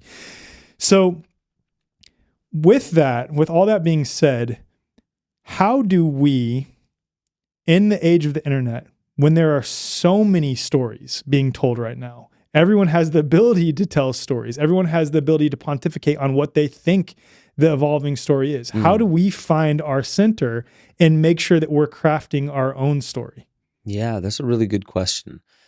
As I said, I think, I don't think, I sense that story is how we find ourselves in that interior, albeit invisible, but very real landscape. So finding self is also by the forces of antagonism. So the story that everybody else is caught in, it will impress itself upon us. And for me to find myself, I needed to be pressed up against, like, I never wanted to do the social media thing. I really resisted it a long, long time until I also recognized that, like, I was only attributing to it the negative things that I saw from my limited worldview. And then once I saw, oh my God, there's so much beauty that can come with this, I was limited in my mind to think that only evil can come from this. Like, no, like, just, it's like saying a hammer, oh, you can only crack skulls with it. No, you can build houses. You can do beautiful stuff with it. And so for us to identify our own story, it does take a little bit of understanding the context of the story that the world, your family, your circles of influence are stuck in. Because what you're really doing is you're bringing your uniqueness and your unique gifts into their world. And I think oftentimes what people try to do, especially that this is the part of me that it's the reason why I never got into film for conspiracy. I use that as a tool to impact people deeply so they can find who they are, where they are. So I know that sometimes, like my parents, they are in a certain story, but it's not my job to get so arrogant that I'm supposed to try and rip them out of their story every single time I see them. I find them in their story now. I meet them there. And you could say, well, that's kind of like being an amoeba or, like an enigma. You're not being real. And I'm like, at the core of it, none of us are an archetype. We display archetypes. None of us are a character trait. We display them. We are infinite. However, I have very real values. If I try and violate them, I beat myself up. So there is a realness to that. But it's in an invisible realm. It's symbolic. And like in film, you can say things on the nose, but the best way to do it is symbolically, even with just the setting that you're in. Like in some films, just the way you contrast, like in Furiosa, Charlize Theron, she's got three beautiful young maidens in white dress and they're holding a light and they're all glowing orange and red, but she is keeping a lookout. She's more in her masculine because she's protecting them, and she's all in dark, cold blue of the desert night. And that's a way of telling the story. She has to step into her masculine in the dark, in these dark shadow aspects of life to protect the purity and the virginity. Not just virgins, not three virgins holding a light, purity and virginity. Yeah. This is an eternal part of story. And you tell these things with the way you contrast, the way you light, the way you go from black and white back to color. All those things, they matter. And you could say it's all just really abstract and you make of it what you will, but why does it work? Yeah. Because there is a substance to it. Right. There is something underlying it. So for me to, and I'm not sure if your question was leading us towards how can this be applicable to people at home to find themselves? Well, yeah, it's just like when we're in the midst of so many stories right now, like so many people crafting narratives or attempting, not that this wasn't commonplace in humanity. It just seems to be, from my perspective, that there's such a proliferation of storytelling now that we're being lost with so many stories. So people, in some cases, and even me at certain times, I'm struggling to figure out, like, what is my story? How do I fit into all this? Yeah. Well, for one, it's not a static point or a utopian plateau that you can get to where you know yourself. You are in discovery of yourself from birth to death. Yeah. We talked about fascia earlier, but one of my favorite fascial scientists is this guy, Jaap van der Wal from Holland, who just tells the story of the embryology the fascia from embryo all the way to grave. It never stops growing. It never stops adjusting itself to environmental forces. It's in the story. It's an evolving story from cradle to grave. It's a beautiful way to look at fascia. But to really stay on point, to find yourself amidst all these stories is really just a reframe. There aren't a ton of different stories. Shakespeare told almost all the different templates for stories that you can find. There are only so many archetypes and so many character traits. If you look at it as one story, you see its unicity, even though it seems to be, well, this person says this and this person says something contradictory. Right. Those are messages. That happens in a story where one person's lying and nobody knows who it is. So what it is like, the CIA does what those dark magicians of the past do now. Is what they do is back in the 70s, I think, it was fully admitted that the CIA is in bed with all editorial outlets, all news programs whatsoever. If news gets out about what we do here, we want to control how it comes out. We want to control the story elements. But what is a story element? It's messaging. And so the Everyday Spy, Andrew Bustamante, if you've seen him, check him out. He's cool. He doesn't know it yet, but he's about to go on Aubrey Marcus's podcast. He was my ex-brother-in-law. I've known him for years before he went into what was supposed to be the FBI, turned out CIA, and now he's sharing his wisdom. But he says messaging and narrative. Messaging is these touch points, like, did you know Buddha was racist? Did you, all that? Those are messaging. That's an ecosystem of information that your mind is going to turn into a story, because that's what our minds do. We take data points and we cohere it to the best story that we have yet of reality. So that means it's like Inception. You feel like you came up with it. All that really happened was there's all these little messaging touch points. So when people are lost, what do I trust? Deep fakes, AI, people lying to me, all these different stories. No, there's only one story. And you are you, meaning your center of gravity is your place, is like where you come from, your perspective. You can't know from another person's perspective, so you start there. That's baseline reality. If you can't do much with the information, then it just came across my feed. I could just let it go. I don't need to adopt it. But if it moves me, if it animates me, if it gets a rise out of me, triggers me, causes an effect inside me, I know it has substance. Then look deeper. Why this story element? Think about it symbolically. Think about the ways that you could be wrong about how you initially cohere it to your story. Right. And so what it really is always have doubt in the story that you tell yourself. And with that doubt, that skepticism, not cynicism, where you don't believe anything regardless of the data, or gullibility, where you believe everything regardless of the data. It's skepticism and open-mindedness. Like, this person could be telling the truth. This data point can be true, but I don't know what to do with it yet. That means there's nothing to do with it yet. That means it just sits there.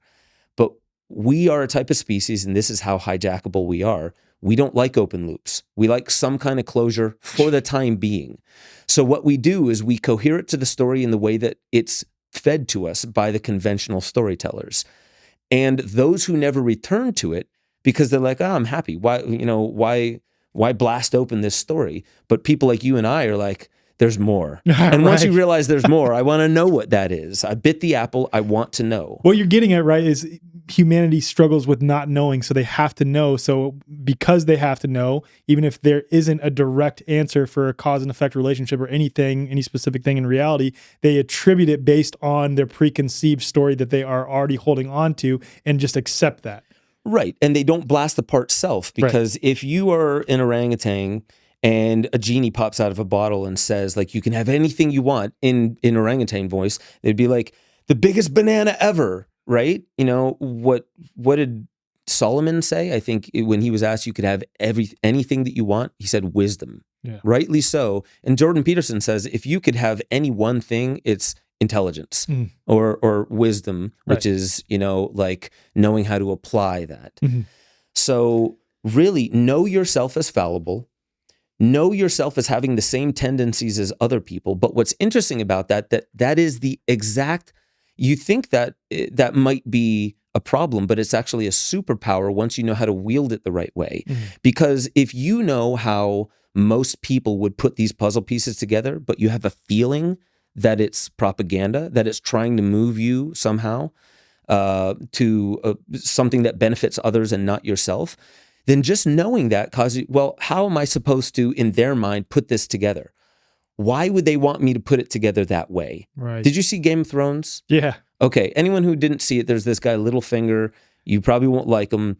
All the way towards the very end, what he's doing is he's sowing seeds of chaos so other people don't know what to do until people finally, they start questioning. They know they can't trust them, but finally they figure it out. They're like, I figured out what you really want. And you already told me your motives when you say, yeah, you do something even huge that's just chaotic, just to put people in chaos so my moves are unseen. Now take, for instance, the news. Every time something big happens, how many times have you seen, oh, well, what didn't get covered that day? Right. There's a lot of stuff that doesn't get covered. Right. Very, very important stuff. Right.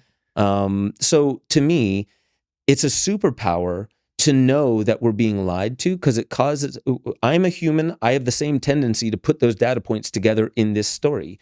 But now that I know this is the story you want me to believe, and I'm skeptical about it, now I can see the underlying motive that you have. I can see it as propaganda, and I understand the mechanism by which you're trying to move me towards a certain behavior. And once you've seen that in a person, how often do you just go right back to believing them? Very rarely. Once you see somebody is messing with you for their benefit, right, you don't go back to trusting them, even if they try really, really, really hard. And the only caveat to that is when a lot of people are like, oh, I'm 100% natural, completely natural. Oh, I got cancer. Oh my God, I got to get chemo. Right? And it's just like, I get it. You're scared back to what the herd thinks is safe. I might be wrong. I'm fallible. Deep down, I know I'm fallible. I'm going to go with numbers. Most amount of people say that this is the way to go. I'm going to go that way. I've actually had that happen with some friends of mine. Yeah. Yeah. It's a scary thing. I understand it. Like it's a tough one with that specific example. For sure. Yeah. I didn't really think of the difference between messaging within a story and story. So that's kind of what I was getting at is like the different messaging. We see so many different messaging, but if we can understand that this is all one story unfolding that we are brushing up against in order to create the boundary of who we are, then it sort of takes some of the weight off. That's exactly what I was getting at.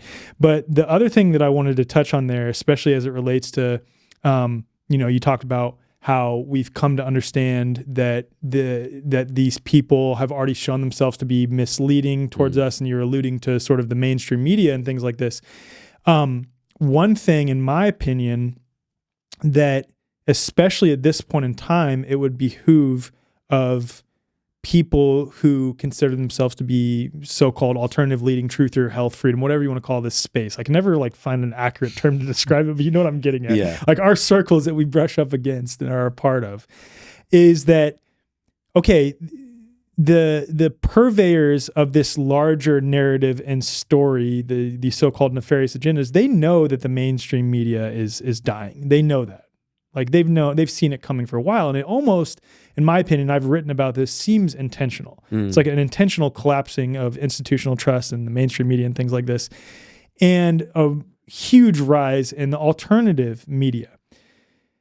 To think that, or to assume that because it's alternative, therefore it must be true, whether spoken or unspoken. I think it's just like an unspoken, like, oh, I see this proliferating a bunch of alternative media accounts and alternative influencers, therefore this must be the truth because the mainstream media is not talking about this, is a slippery slope in and of itself that I have to catch myself with. Right. And it's not even necessarily, although there probably is some legitimate agents of controlled opposition, but it's also that the so-called powers that be, the parasitic class, might want to seed those opportunities intentionally to get the alternative media to proliferate that idea, most of them probably unwittingly. Right. And that applies to even you and I. Like, I've probably done it without even realizing it, because I see so many other people, and because my initial reaction is like, oh, this must be true. And then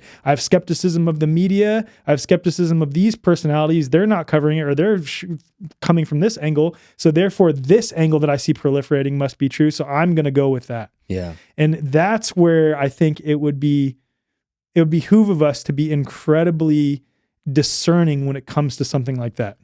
Yeah, and I feel like maybe you were even kind of going here with it, is like, how do we at least know that we are doing the best as our human can do, with like a narrative landscape out there that you can't trust on many levels, and then there are hidden levels that you probably shouldn't trust, but you do.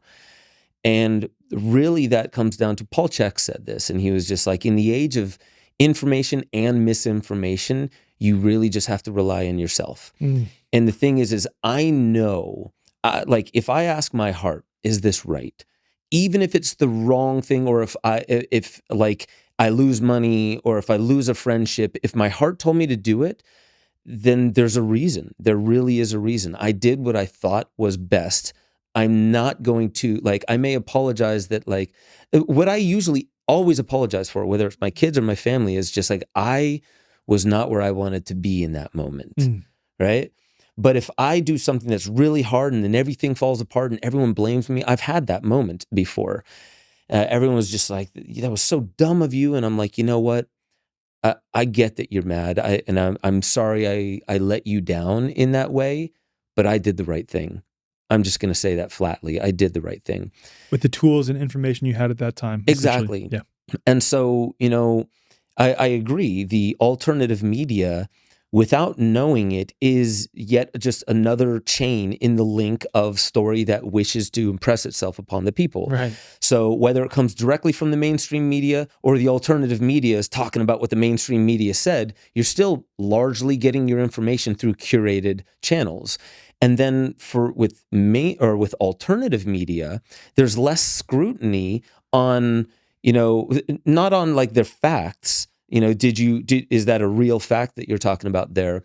But some of the people that I really love, and I've even worked with in the past, the way they call the other side evil, I'm like, that right there is the problem. Yeah. When you call the liberals evil, or when you call the conservatives evil, there's something about that where I'm just like, you don't know what evil is. Like, these are good people doing the best they can, and they're in a story.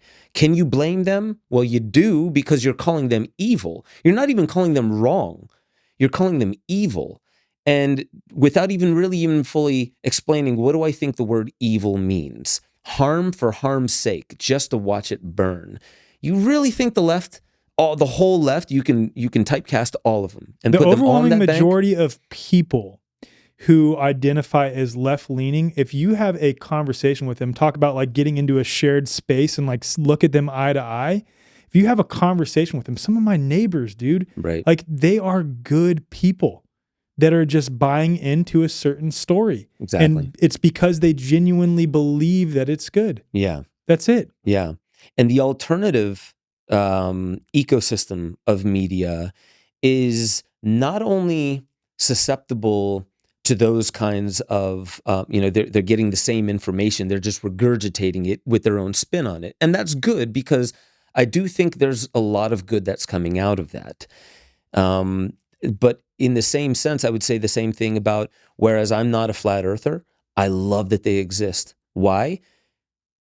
What did they teach me? I don't know how the world is actually round. Try to get me to explain it. I'm like, well, yeah, there was, Copernicus and, dude, like, stop. Just tell me what you believe, And it's, why not question some of the most fundamental premises? When people are saying we're living in a simulation, it's like, some people are just like, oh, dude, I can't even have a conversation with you. It's just like, really? You watch The Matrix, but you can't have a conversation with this dude. Like, entertain the idea for a second. Man. I love that we're asking these questions, and I think it's right on time too. We're asking some fundamental questions, and just back to the flat earthers, what I love about that is they showed most people that they don't know what they're talking about when they're talking about curvature. That's the main thing. Like, we're not, saying that it's settled, it's flat, or it's round. What we're saying is we don't know. Admit that we don't know. It's very hard to know. If you do know, you might be wrong anyway. And have humility. So Dude, bring us to humility. Can I give you an applause there? Because so I am someone who also says, like, I don't know for sure what this realm is. And it's funny because I'm coming off my last interview was literally on this topic. Yeah. I don't know what this realm is. And anyone that's claiming to know with certainty a thing and then proceeding to develop entire institutions around that thing that siphon hundreds of millions of dollars annually, if not billions of dollars annually, if not trillions of dollars annually around that thing, that's an issue. And we should question that. And that's not to say that you know for sure what it is. It all goes back to what you talked about with humanity. I'm paraphrasing what you said here. It would behoove of humanity to be okay with not knowing and just saying, look, I currently believe this, but I'm not going to impose my beliefs upon you. That's it. Right. And then what did that display right there to you? That for one, that's humility. And for two, it's like, I'm not even going to get all heavy about it. No. Like, say whatever you want, man. Like, it's like you're the one that's acting like you know everything. Right. So enlighten me before I go away. Exactly. And that there is something about how that shifts the story to, I don't know. You have to shift people's consciousness to, I don't know, before a large scale change comes to society. I think there's a reason. And I'm not saying that flat earth and simulation theory and, like mud flood and all these things are coming up in order to sow discord. Like there's people saying, okay, now let's launch the flat earth myth and now let's get into the, fake alien invasion territory. It's not exactly like that. I think this is right on time. Yeah. Age of Aquarius. It's stepping into a new age where it's just like, puberty, after puberty, you're still the same kid, but something's different. Right. And now you have power to create life, And so something is different. We're starting to come into our own. And even when it comes to health, there's think about placebo. What is the placebo effect? And why do drugs, I would say these monomolecular hyper chemicals, why do they have to spend billions of dollars to just have the hopes of beating placebo effect? The placebo effect, take an inert sugar pill and all of a sudden you start having positive effects or effects that are similar to that which you thought you were getting in the form of medicine. What does that tell you is happening inside the body? What drives health? Story. Placebo is a story. So now stress versus eustress. I wanted to show you what ChatGPT thought about this real quick. Oh, I love this. Because if everyone knows that stress is the number one killer. It leads to all the downstream effects of chronic illness. It pretty much comes from stress, as far as we know. And as you're pulling that up, it's so interesting because this is another example of one of those like commonly accepted but unspoken things amongst society when it comes to the placebo effect. It's like everyone recognizes but doesn't understand the importance of what they're recognizing, that like story is that impactful on health. We applaud medicine and we're like, placebo effect. Story. I could have just, and I'm pretty sure, you might have to fact check me here. Come on, Snopes. You take a placebo effect and people who even knew they were taking a placebo still received benefit. They knew it was fake. I think that Joe Dispenza's talked about that. Either him, Greg Braden, or Bruce Lipton. It's like they did a 4-part like quad test where some people got the placebo, knew they were getting placebo. Some people got the thing, thought they were getting placebo, and the results were that the placebo was still effective. Even if they knew it was a placebo, which, what did they still have to do? They had to swallow something. Yeah. That's a literal embodiment of taking in a sacrament, or I am saying yes to something. Wow. Even if I know it's a sugar pill, there's still an effect to that. So saying story yes is powerful. Yeah. Billions of dollars are lost trying to make drugs more powerful than story. So here's stress versus eustress. According to ChatGPT, remember, stress is the number one killer, and eustress leads to longevity and better health and better complexion, all those things. Stress is often referred to as distress. It can lead to anxiety, decreased performance, health issues. It typically arises from overwhelming situations, pressures, or challenges that feel beyond one's coping abilities. Now, keep in mind the distinction. That was stress. This is eustress. Eustress is a positive form of stress that can motivate and energize individuals. Eustress is often associated with feelings of excitement and fulfillment, and it typically occurs in response to situations that are perceived as manageable and within one's capabilities. So let me just give a quick story. Like a 10-year-old is running top speed through his neighborhood, jumping over fences, top speed. And he gets home and his mom says, "Why are you all sweaty? What's going on?" And he says, "I'm running. I want to feel good. I want to look great, all that." And all this distress, heart still pounding. And she says, "Well, here's some water. Go to bed, nap it off." Wakes up the next day. He feels great. He's a little sore. He feels great. Eustress. The same exact route, same top speed, same breathing, same lactic acid, everything. But the kid is trying to make it home before his mom realizes he snuck out. Stress. Same type of stress on the body, different story driving it. And if you're in chronic stress, you're under a perceived story that I do not rise to this occasion. So there's a part in the brain, I just saw Andrew Huberman say this, the anterior or the mid-cingulate cortex. Mid-cingulate anterior cortex. And that is what is bigger in people who do the hard thing. They wake up in the morning, they do the cold plunge, they do the exercise, they do the thing they don't feel like doing because they know that there is a delayed gratification effect of it. Mm-hmm. It's larger in people who have longer lives and who do the hard thing. It's diminished in obese people. So there's something about that there is even a center in the brain that works on this level where if you rise to the occasion willfully, like, I have to face this stress, but you know what? I'm going to take it down with me. If it takes me down, I'm going to give it my all. I will rise to the occasion. The other version of it, it's just a flip in the story. Nothing else changes. It's just, I can't do this. And you disempower yourself. You use those words, you cast that spell. Your physiology believes you because as Bruce Lipton, Greg Braden, Joe Dispenza, they all say, belief drives your biology. Why did Nicole Kidman, when she was in depression, but she got Botox, it paralyzed her face so she couldn't emote, killed her depression. It's retrograde. You think feelings cause facial expressions, but this is telling you that both work. It works retrograde as well. If you can't emote, the feelings seem to stop. So what does that mean? You can hijack your own feeling space inside. Yeah. It's story. It's a choice of what character you are. And you know how every archetype has a dark side or a shadow side? Mm-hmm. Like a hero or a warrior can be a victimizer, and the altruist person can be the victim. They turn into a martyr in a way. That shadow side is, will I use the stressful or the eustressful version of this archetype that I'm stepping into in this current story that I'm playing out? It goes deep. Yeah, super deep, man. Oh my goodness.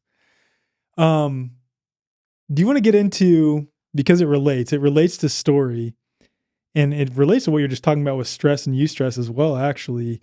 The 30 by 30 land grab. This is kind of a rocky segue, but it relates because this is a story that has been crafted and a narrative that has been crafted surrounding the limits of the earth and surrounding our impact on it, supposed impact on it, and the necessity to do certain things. And I don't know where that falls within the certain acts and things like this, but share with me the 30 by 30 land grab thing, especially because as we're recording this, and I'll try to get this out as soon as possible, within the last couple of days, we've seen these Los Angeles fires that have proliferated like crazy. Seen some supposed, I haven't verified that they're true, aerial footage where it looks like multiple fires are all igniting all at once. I understand that there's high winds and things like this. And if I may, to sort of start this out, I want to just read what I posted. I had a sort of stream of consciousness on Twitter, on X, I guess. I refuse to call it X, but related to this exact thing. This is what I said. Here's the agenda, in my opinion. Utilize a combination of geoengineering and occasionally legitimate yet uncharacteristic weather patterns, along with false flag operatives, agent provocateurs, purposeful negligence by officials, and gross incompetence to create entirely man-made and or entirely preventable weather disasters. Then, understandably, issue emergency and disaster declarations attributing these events to natural disasters, quote, natural disasters, exacerbated by, quote, man-made climate change.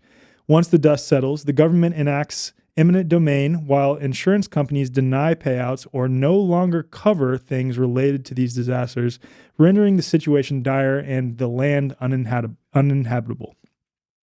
Finally, the government designates some of these areas as necessary ecological preservation zones that humans aren't allowed to occupy. Look up the 30 by 30 Land Conservation Initiative, which you put me onto. I had remembered seeing the Agenda 21 and Agenda 2030 maps where they had those, but I didn't know there was a specific name for this, so thank you for that. Citing the need to preserve land and prevent further damage from, quote, man-made climate change, and also rebuilds other areas as smart cities. So sets some aside for ecological preservation, some aside for smart cities. And this is the last part, and I think this is the most important. As crazy as this last part may sound, this all can be used as a catalyst for us to remember the power and importance of community, of humanity, of prayer, of intention, of thought energy, and most importantly, the power and importance of our union with God, source, creator, consciousness, whatever you want to call it, the God of all creation that resides above, around, and within each and every one of us. And I think that's how we overcome this agenda. Dude, thank you for posting that. And thank you for being as succinct and pointed as you were with that. I just want to touch base on the last part first. The power of prayer, meditation, visualization is intimately tied with what I'm talking about. That's why I brought it up. You are a character. And when you pray, what are you doing? You are refining who you are and who you are not in prayer. Or you could be asking. Meditation is you're centering yourself within that which you are, and you're trying to let all the rest of the noise follow, all the other story elements fall. And same thing with visualization. In visualization, you are putting yourself into a feeling space that is congruent with the you that you are. And when you do this, Lynn McTaggart showed that you can have tons of people meditating on a certain area that is crime-ridden. And all of a sudden, as you're meditating on peace in that one specific area, remotely, all this woo-woo that people say, why do the police chiefs say crime dropped as if it was 40 degrees below zero for the past week? Unheard of. No explanation other than the fact that Lynn McTaggart assembled a group to meditate on this one area for peace. And she's done in many locations around the world. So that right there is, I'm glad you put the solution there at the end. It's super powerful.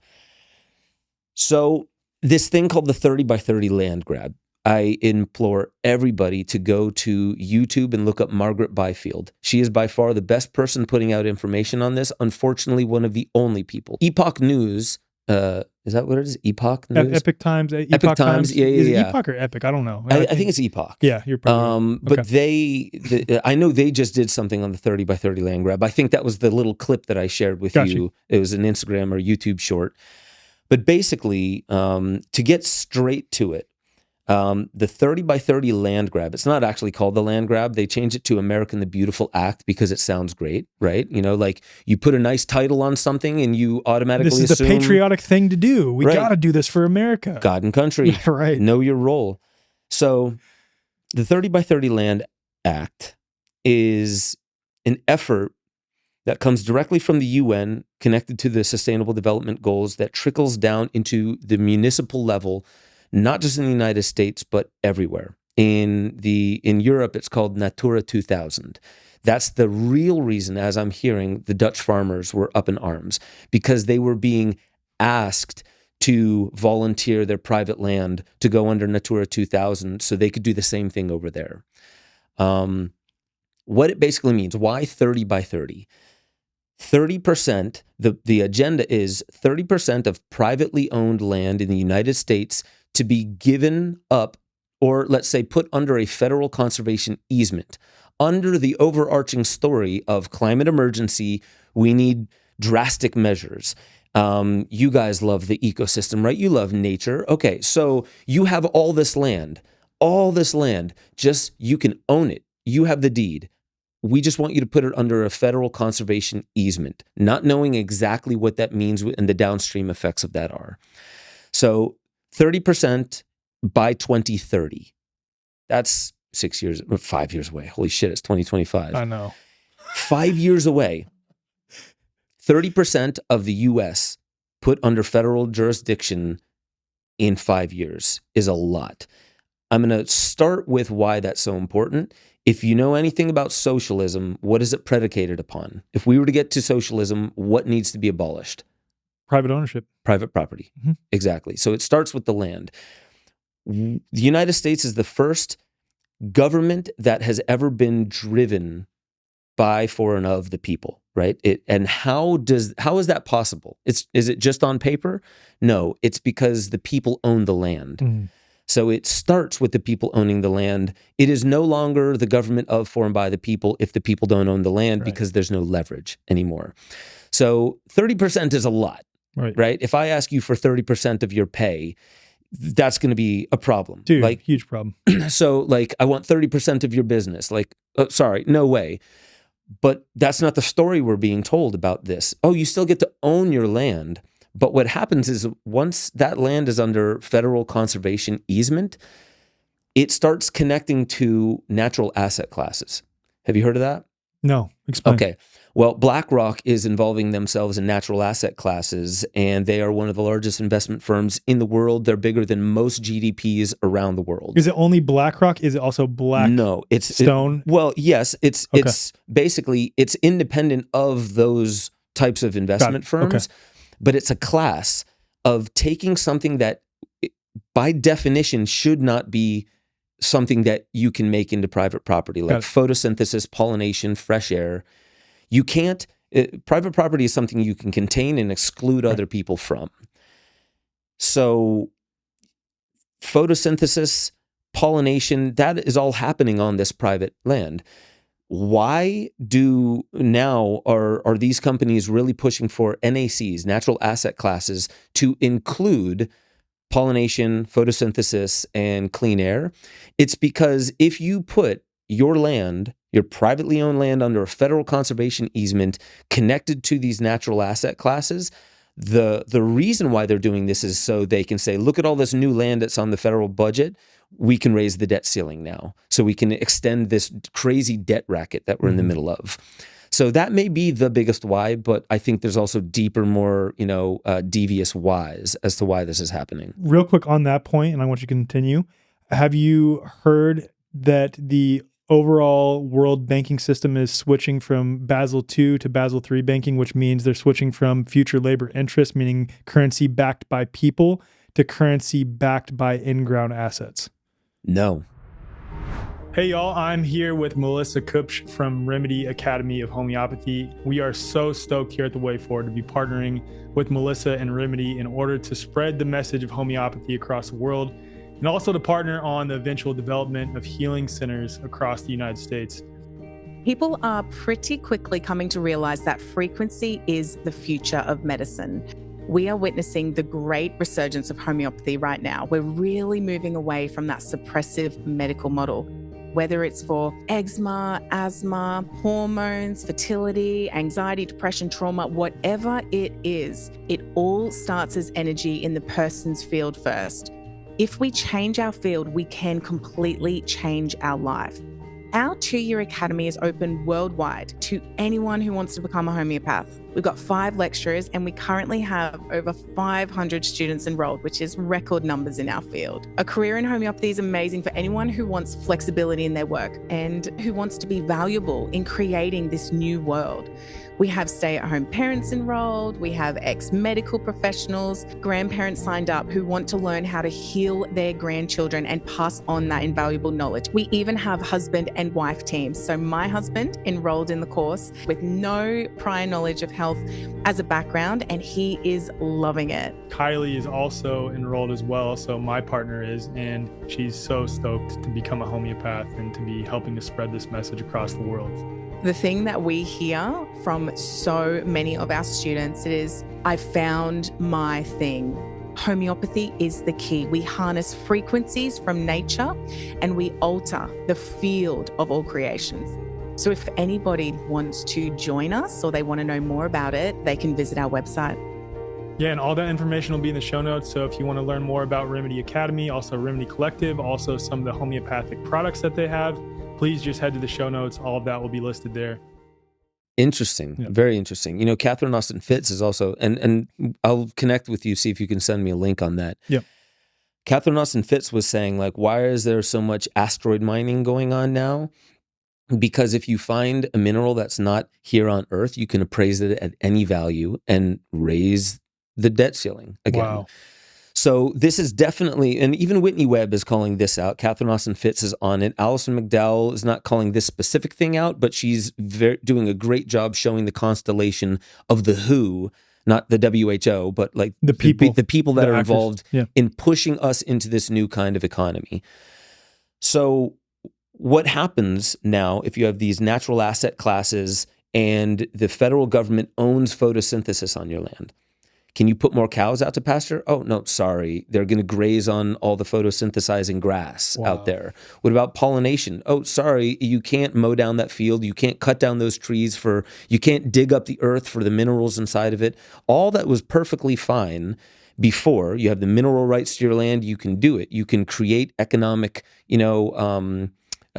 prosperity from the resources. That's going by the wayside, and that's why it's called a conservation easement. We're giving it back to nature because we destroyed this place. But wait a minute, was it me and you? Right. Or was it these very same industries that are telling us now we can't touch the land that they are responsible for polluting? So there's that. There's also this idea that centralized control of land is always going to be better than decentralized control of land with private ownership, which is not true. Right. There's testable cases in this. Margaret Byfield gets into that.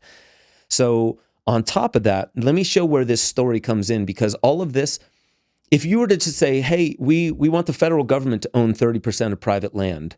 Why? If they were to just come out and say, we want to raise the debt ceiling, people would be like, this is preposterous. We're in this problem. Don't perpetuate the problem, solve the problem. That's not the story that would get them that 30% of the land. So they need to say, we're in a climate emergency. And I'm not saying there's not stuff wrong with our ecosystems, but the story of who is to blame and the story of what we should do and how bad it really is, of course there's an agenda behind it. And of course that agenda has to stay hidden, because if it were to really come out, then you realize, oh, it's a small group of people trying to literally own everything and have all the power in the world, and everybody else is a serf. So it brings me back to my first film, Agenda 21. Michael Shaw shows that map, all these black little dots. These are the smart cities that everyone's going to get pushed in. And I'm like, how? How can you get all these people off that land and into those smart cities? Oh, tell them eventually they own the land, but it's under federal jurisdiction. Sorry, you can't live on the land. You can own it, but you can't live on the land. So you can't have your house out there because we're rewilding. We're giving it back to nature, So there's also this 50 by 50, 50% of U.S. land and 50% of land all around the world by 2050 put under UN Sustainable Development Goals to be rewilded. What is that force? The negative is we're all focused on all this land that's being taken. Where are we allowed to go? It's in these smart cities. I never knew what a smart city was. It's a device. Furthermore, it's a Skinner's box, and we can get into the nuances of what that is. But that, like, to get us into these devices, you have to say that all this is off limits. All the rest of this land is off limits. And if you look at the map, it's ridiculous. All the population is going to be packed into these tiny little megacities. Now, a smart city, the next iteration of a smart city, just think of a smart city as an open air device. Cameras everywhere, sensors everywhere, everything's communicating with the networked intelligence of the Internet of Things. Algorithms are processing it. Alibaba in China is redirecting flows of traffic without humans. So it's using GPS to redirect flows of traffic. It's basically an organism that you're inside of. So the next iteration of that, look up C40 cities or cognitive cities.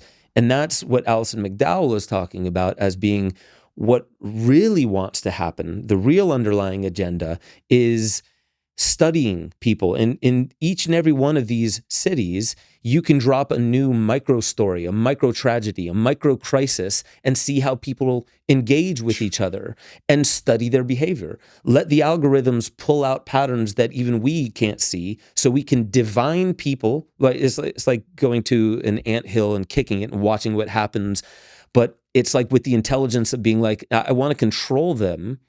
So I want to know how they behave if I introduce a crisis. Okay, how about if I give them false hope? Like, the rat that swims for so long, if you save it once, it'll swim for 10 times longer. I think that's what is going to be happening in these mega cities, in these smart cities. And unfortunately, I don't think we're far off from that future. Right. It may take a couple decades, but unless something really changes, like the word really gets out and people see the story beneath the story, we are giving up private property, which is our reins of government, to the government itself, without even realizing this is a very, very small cohort of people that has a story that we're supposed to consume for God and country, for the planet, for the ecosystems. We have to do this.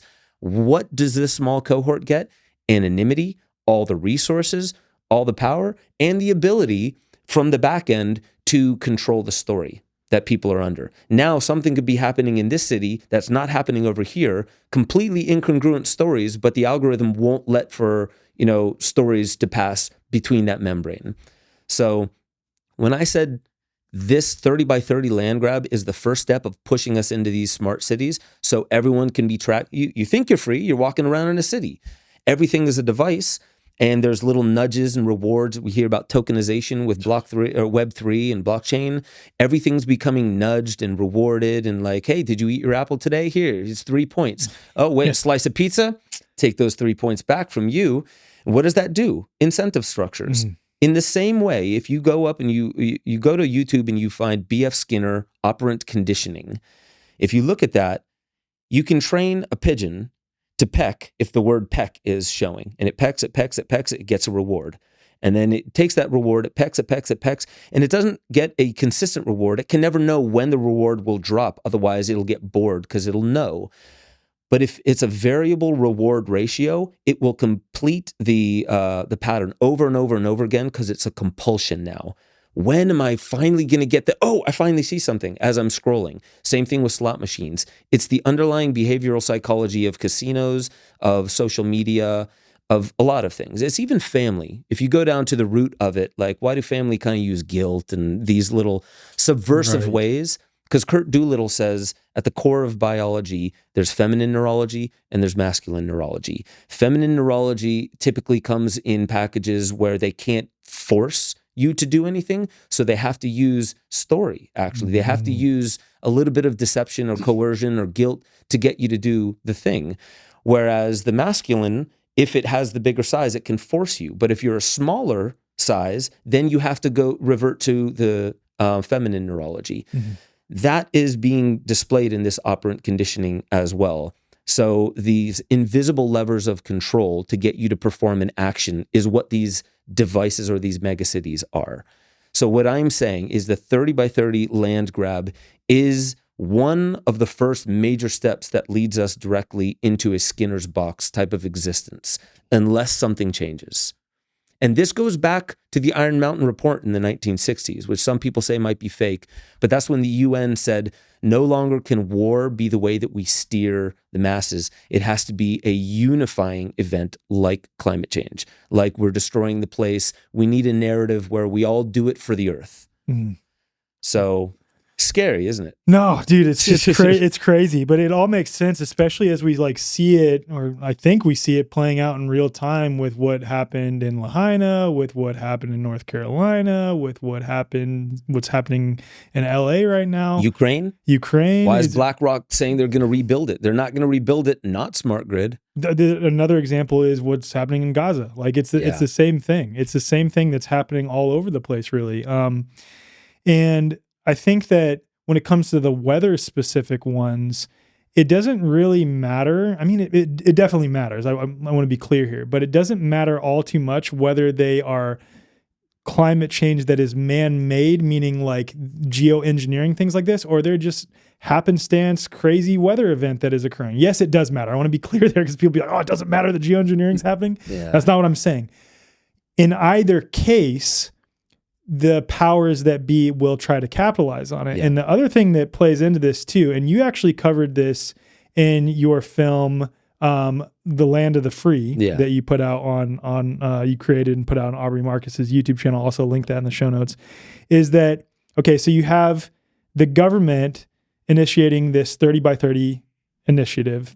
What's it called again? America the Beautiful. American the Beautiful. America the Beautiful Act. It's just so nefarious and also hilarious. You got to give them credit on that one. That's live inside our open air prison. America the Beautiful. America the Beautiful. It's also like Trump talking about like what did he call it? Patriot cities or Trump cities or whatever, something like that. And it's like sounds eerily similar to 15 Minute Cities. But does. Yeah, we'll set that aside. But the other thing is, you shared how in that film, Blackstone is the largest commercial landlord in the United States. So it's not only that, so like Blackstone, BlackRock, Vanguard, State Street are all in bed with the government. And for all intents and purposes, you could say them alongside military contractors are running the show, let's just say. That's what it appears to be. They run the incentive structures for sure. The incentive structures at the very least, but yeah, exactly. So we could say that at the least. Right.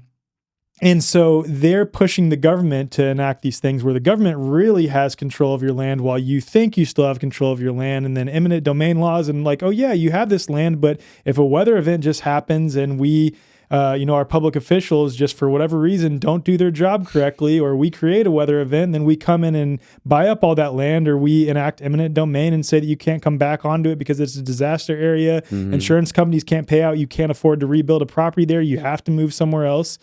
Sorry. And then in addition to that, Blackstone buying up a shit ton of properties with the increasing wage gap. It's getting harder and harder and harder for common working class people to make a living and to own homes these days. And they're all smart, by the way. Right. So not only do they, and when I say they, there's an eclectic they for sure, but they get to tell us where we can't live and they own where we do live. Yeah. So all the affordable housing, it's not for people who can buy their own property and homestead.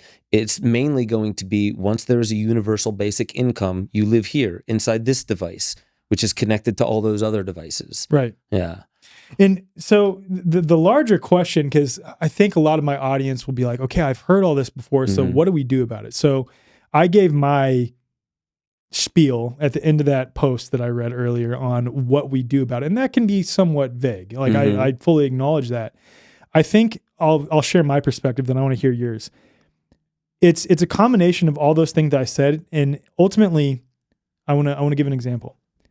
When what occurred in North Carolina, I won't speak to the people that experienced it themselves. I cannot know exactly how they felt. I can't even imagine how that felt to have to experience something like that. Like in some places they're talking about water that was 30 feet high at some points in time. Like people finding washing machines in the tops of trees and things like this. Just absurd, insane. I can't even imagine that.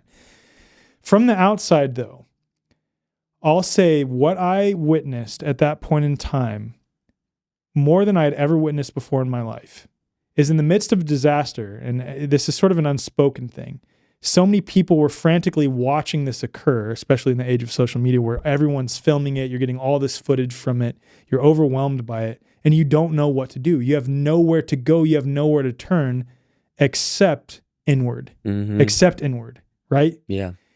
And for me, what comes up is that in the midst of all this chaos and instability, whether real or perceived, right? Because I think a lot of it is being driven by these black screens, black mirrors that we're using and walking around with in our pockets.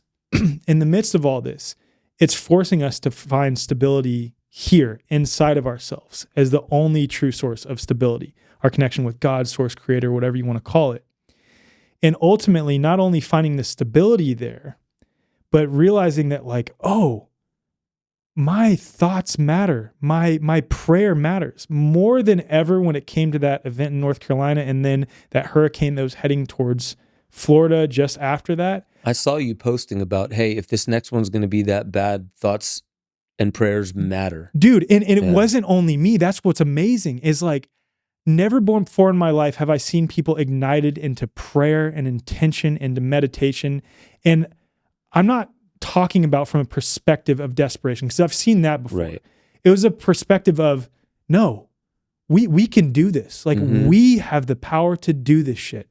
Like we truly have that power inside of us. And I think that situations like this, in combination with being truly okay with not knowing where this story ends up, but knowing that I am along the ride for this story, I don't know what the fucking solution is to 30 by 30 land grab. I have no clue with certainty. I have some ideas I could throw out, land patents and things like this, or just being like, no, we're not complying. Right. There's a number of things that I could throw out, but I know ultimately that the true source of power and the true solution will come by us coming back in here, forcing us inward. And we can look at that, all these nefarious agendas, as a gift for that reason alone. It's forcing us to go internal to reconnect with our true source of power, the one true creator that exists in, above, and around all of us, that we can draw from, the endless well of inspiration, of power, of love that we can draw from, that exists inside of each of us. That's what this is forcing us into. And I think that's where we need to be okay with not knowing for sure what the solution is, but knowing that the deeper we go inward and the more that we do that in a community of people, the more that we will cultivate the necessary solutions, the more that those solutions will pop up. Yeah, dude, you definitely hit the nail on the head. When it doesn't seem like there's anything you can do, and it seems so tragic that you are pulled into action, but there's nothing you could do from your home. I think we're going to see that a lot more. Like when the dollar continues to fail, and I'm not saying this is absolutely going to happen, but what it feels like is happening is the dollar is plummeting in purchasing power. We export our inflation. The people are the places that are going to get hit the worst are Latin America, places like Bangladesh, that they aren't set up to feed themselves. And when millions and millions of people realize that no more imports of food are coming and they can't feed themselves, we will be watching with high def clarity on our phones what's happening over there. And I think this is a part of Revelations. The revelation that like we've been living beyond our means. We have been. It's always been the apocalypse for the third world as well. Right. So like what we can do in those circumstances is first get clear on the fact that we are always walking around with a vague notion of who we are. We have a center, but we're always walking around in some kind of vague notion of it. So, and I heard this person from a Theosophical Society say, like, when 9/11 happened, I didn't know what to do, and the only thing I could do was meditate. And I went inward, and it's just like the universe exists there. And it also keeps us from being so filled with hubris that something's happening across the world. I need to go and scream at a politician here, or I need to go tell people who can't do anything that they're being lazy and they need to get off their ass. We need to acknowledge that, like, some of these things, we're not meant to solve it. Right. That's hard.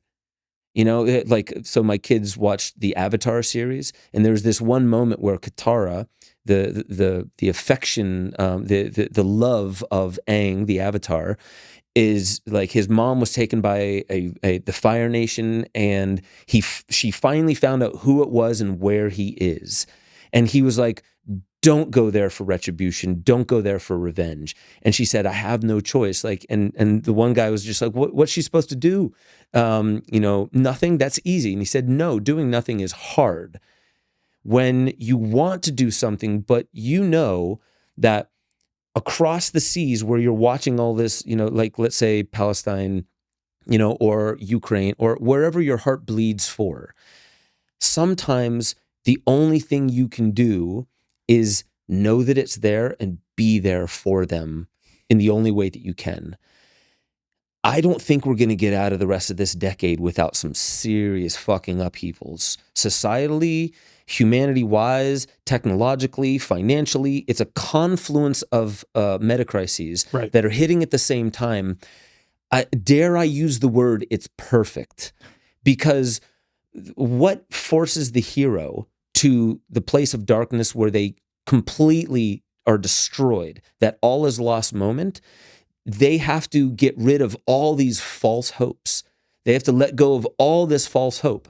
If I have false hope that if I go scream at this person over here, that is going to get better, or if I go, to a party and while everyone's trying to just be casual, I'm talking about Building 7 at 9/11, you know what I mean? What's really going to come of that? That's when we're so, we're not uncentered, but we don't know what is for us to do. Right. There's more than just going inward. Going inward is where you re-find yourself. And then once you really find yourself, then if you can truly be honest, I can't do anything about that except pray. Except maybe I can send money, or maybe I know some people in that area that can bring food. I almost went to, because I'm in Nashville, it's only a few hours away to get to Asheville, and I have a lot of friends out there. I almost went there to help out. I didn't, because I was actually being told, don't just show up with help because FEMA's here and they're actually blocking the ability for help to get in. And also don't send help to FEMA.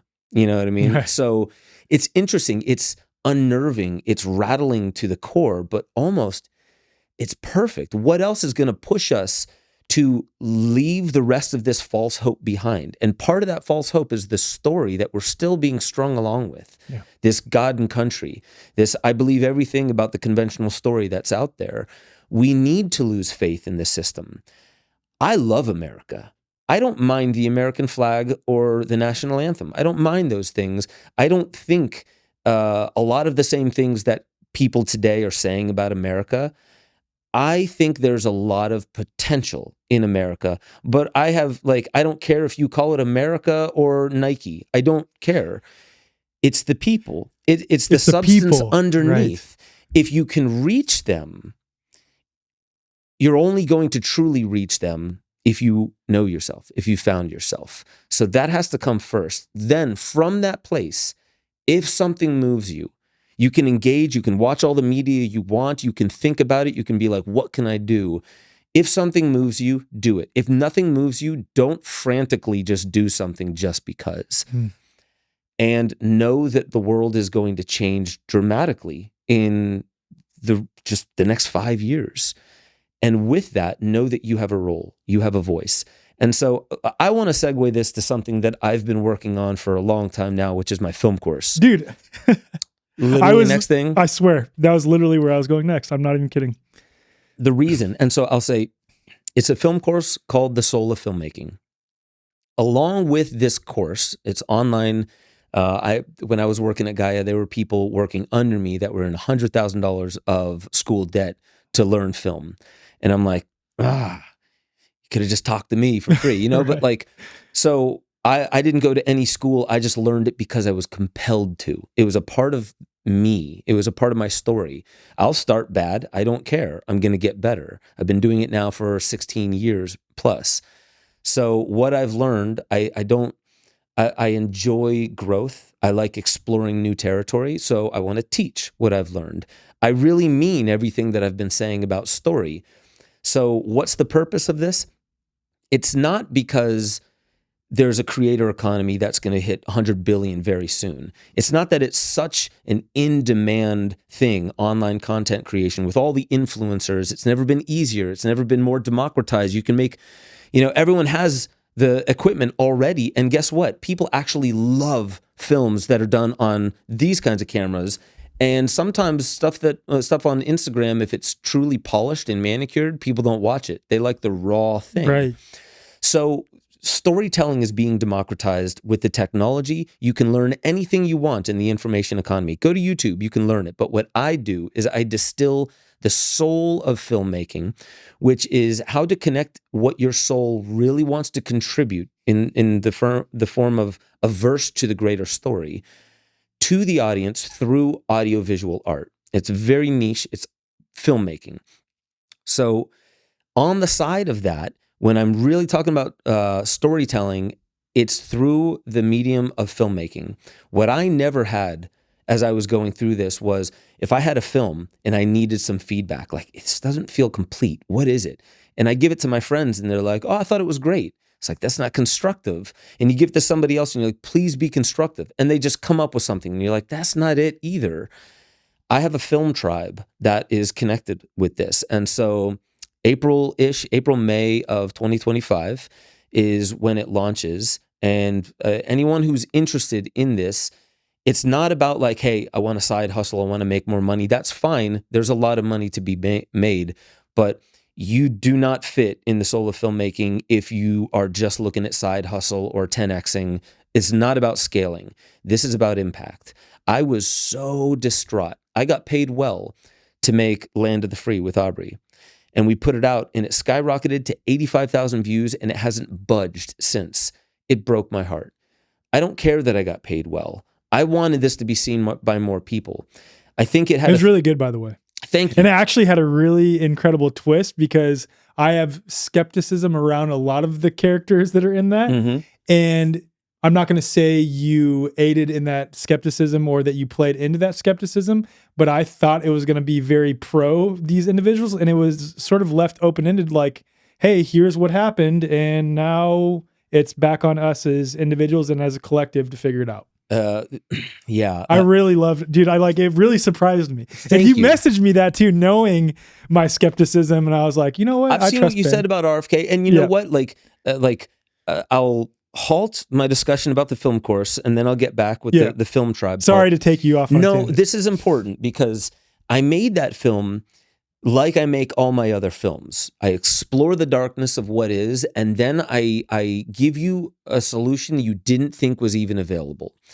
I am not about, especially not about making a film about a politician, especially not during an election cycle on a politician who's running for office. It made me sick to my stomach thinking I was about to make a film about RFK. I don't mind RFK. He was the only one that was saying some of the things I really like. I agree. But I still am like, it's not about getting a better person into this system, all right? Like, it's not about a better driver into this fucked up ship, right? It's about understanding the course that we're on. Right. So the point of that film was really to do exactly what it did. And I think it backfired to an extent that everyone thought they knew what the film was about by looking at the thumbnail. Yeah. Oh, it's an RFK film. I'm done with politics. And it's not. No. Dude, after I watched it, I was like, damn, I'm surprised this doesn't have more views. This is amazing. Right. And so what I did with Act 1 was it's really about the electioneering juggernaut. It's to show you how the defense contractors, they, when they make bank because a war has been waged or something like that, like the money that we're sending to Ukraine, when you hear Mitch McConnell say, oh, the money we're talking about doesn't even go to Ukraine. It goes to defense contractors all across the country. Like, wait a minute. So we're not you're taxing us, telling us you're sending it to Ukraine, but what you're really doing is putting it into the coffers of the defense contractors. So I showed the electioneering juggernaut, whereas when you raise those capital gains, the capital gains go into campaign contributions, which elect the people that will keep the whole racket going. It cycles back in on itself. That's who you quoted Catherine Austin Fitts. That's Catherine Austin Fitts saying that part, which is incredible. Yeah. So I show what the machine is. That's the machine. That's the story that we're stuck in. Then Act 2 is, now we're going to talk about RFK trying to become president. As he's moving through that, I just show you what the DNC did. He was trying to be a Democrat, and the DNC was, not this guy. Nope. They had this clear choice pack, and they sued him in every single state. They made it impossible. Some people would say good riddance, but the bottom line is like, wait, it's the process we care about, right? Right. Because what if it was not RFK? What if it was Ron Paul? Or what if it was fucking Jesus? Right. It doesn't matter. Right. You halted the process of somebody who wanted to just have a fair shot, and you made it impossible for them through lawfare and even sending people into the campaign to cause legal issues. They destroyed his chance. So what was he going to do? He stepped down and he promoted Trump. And that was where I was like, By the way, Aubrey was like, Ben, make a film about RFK. And I was like, I want to say no, but this is my job, so I'm going to see what I can do. I was about to tell him I'm not narrating this unless I end it the way I want to end it. And when he was like, Ben, I'm not into politics. Do you want to buy the film back? I don't think I'm even going to post it. I was like, you know what? I'm just going to finish it, and I'm going to give you what I would have made. And so what I did was I took a film that I was going to finish to his liking. And now I'm like, I'm going to narrate it. And once RFK steps down as the hero, who are we following? You don't see him. By the end of Act 2, you don't see him again once he steps down.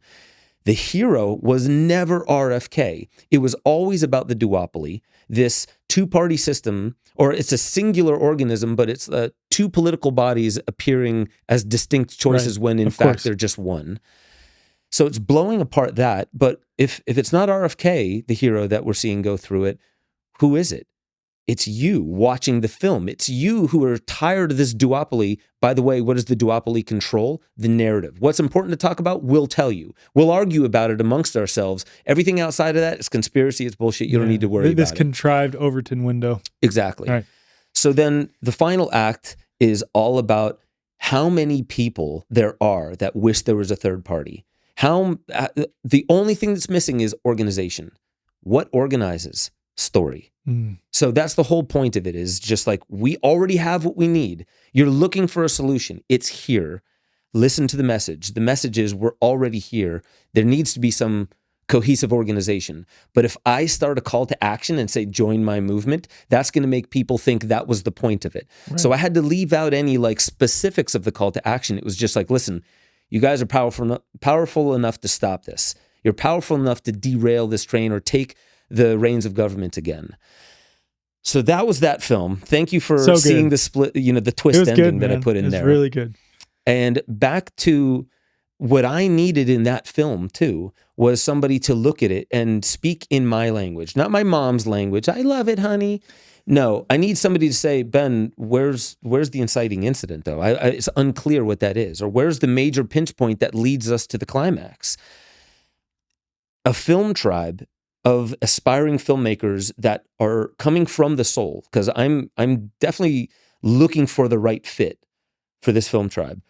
So it's going to be people that wish to enact social impact, cultural change without propaganda, which is a hidden mechanism to get you to do a specific thing for somebody else's gain. It's very clear there's a monetization method here, but in that, you don't have to spend hundreds of thousands of dollars to go to film school. You'll learn from my expertise. I'll plug you into my network. There's even placement opportunities where I know influencers that are, influencers are the new economy, by the way. Who's making most of the independent documentaries? It's starting to become the influencers out there. And I will say this, Aubrey Marcus doesn't put a word in my mouth.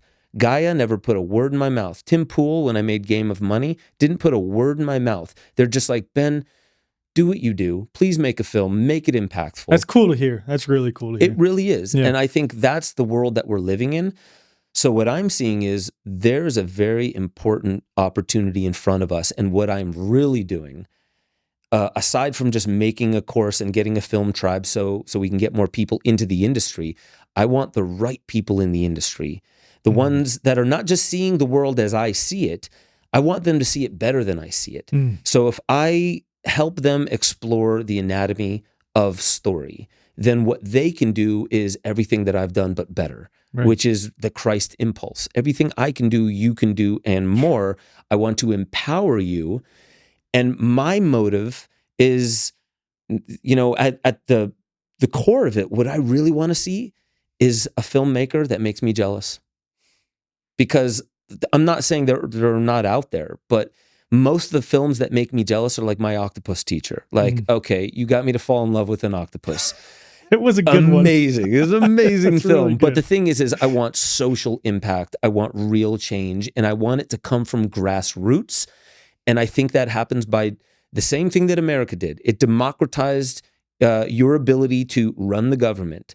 And I'm saying the way that you do it is through your voice and your story. You contribute a verse.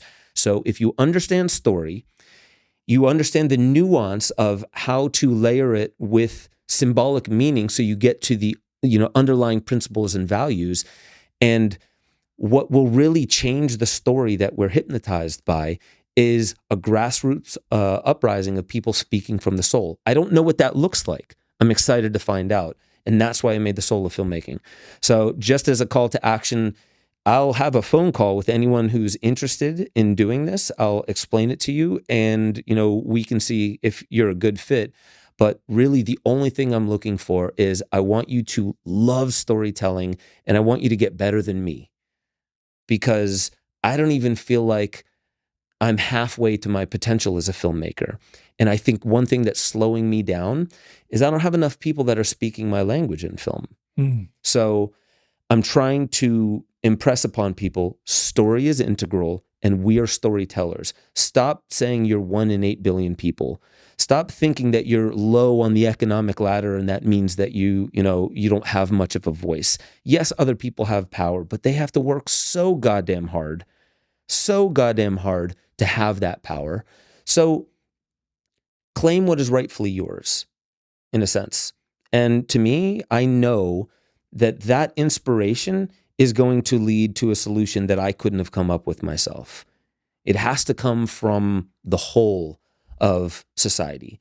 And I'll just end on this. The American Revolution, do you know what percentage of the population actually took part in it? Was it like 3%? 3 to 4%. 3 to 4%, yeah. Critical mass is not getting hundreds of millions of people to do the same thing. It's about telling the right stories, and those become inevitable. And I'll say, I said I was going to end on that, but when you said there's all these stories proliferating around, what makes one truly pop off? When it's refreshing and it brings you to life. It's like you see it too. You see what I feel, but I didn't even know it enough to put words on it. Right. Thank you. The best pieces of art, the best movie you've ever seen, you probably remember it. Like the whole setting, when you watched your favorite movie for the first time, you probably remembered as well as the first time making love or any of those other big moments in your life. Yeah. So yeah, call me. Yeah. Amazing, man. Amazing.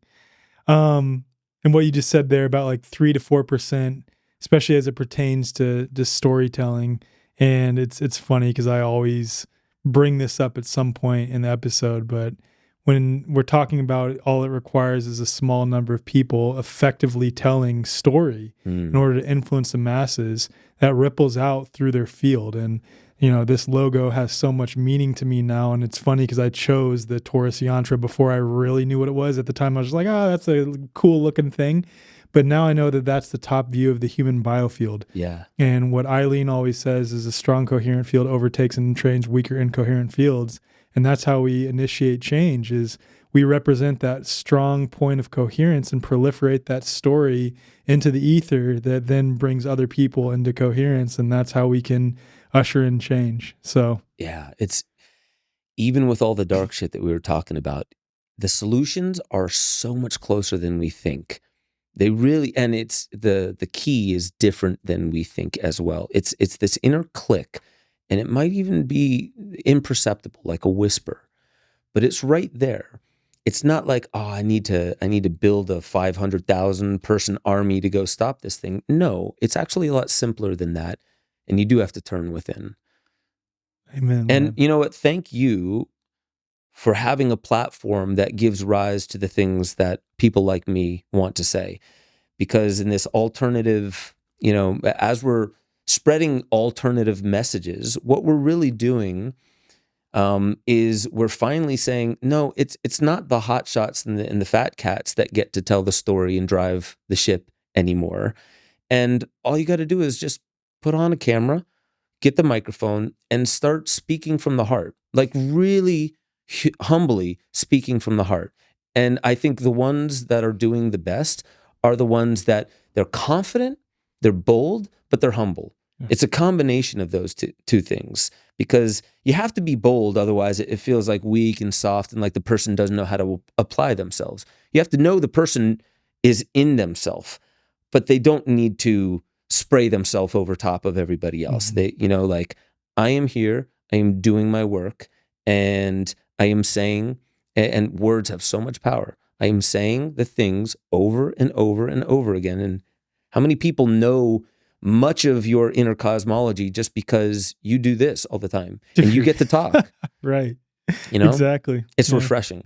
Yeah, dude, likewise. Honestly, likewise. I really appreciate you, man. This was an incredible conversation. Yeah, this is fun. Yeah. So for those that are listening, watching, just to reiterate again, if you would like to join Ben on that journey that he just brought up at the end, to come with a band of brothers or sisters, women too, to really cultivate that storytelling experience through film and have people to run things by and bounce ideas off of, please just head to the show notes. So yes, dude, I'm just grateful. I'm grateful that we live in this world, that we have this available to us, and that, you know, people like you exist so we can have these conversations. likewise, man. Thank you so much for joining me.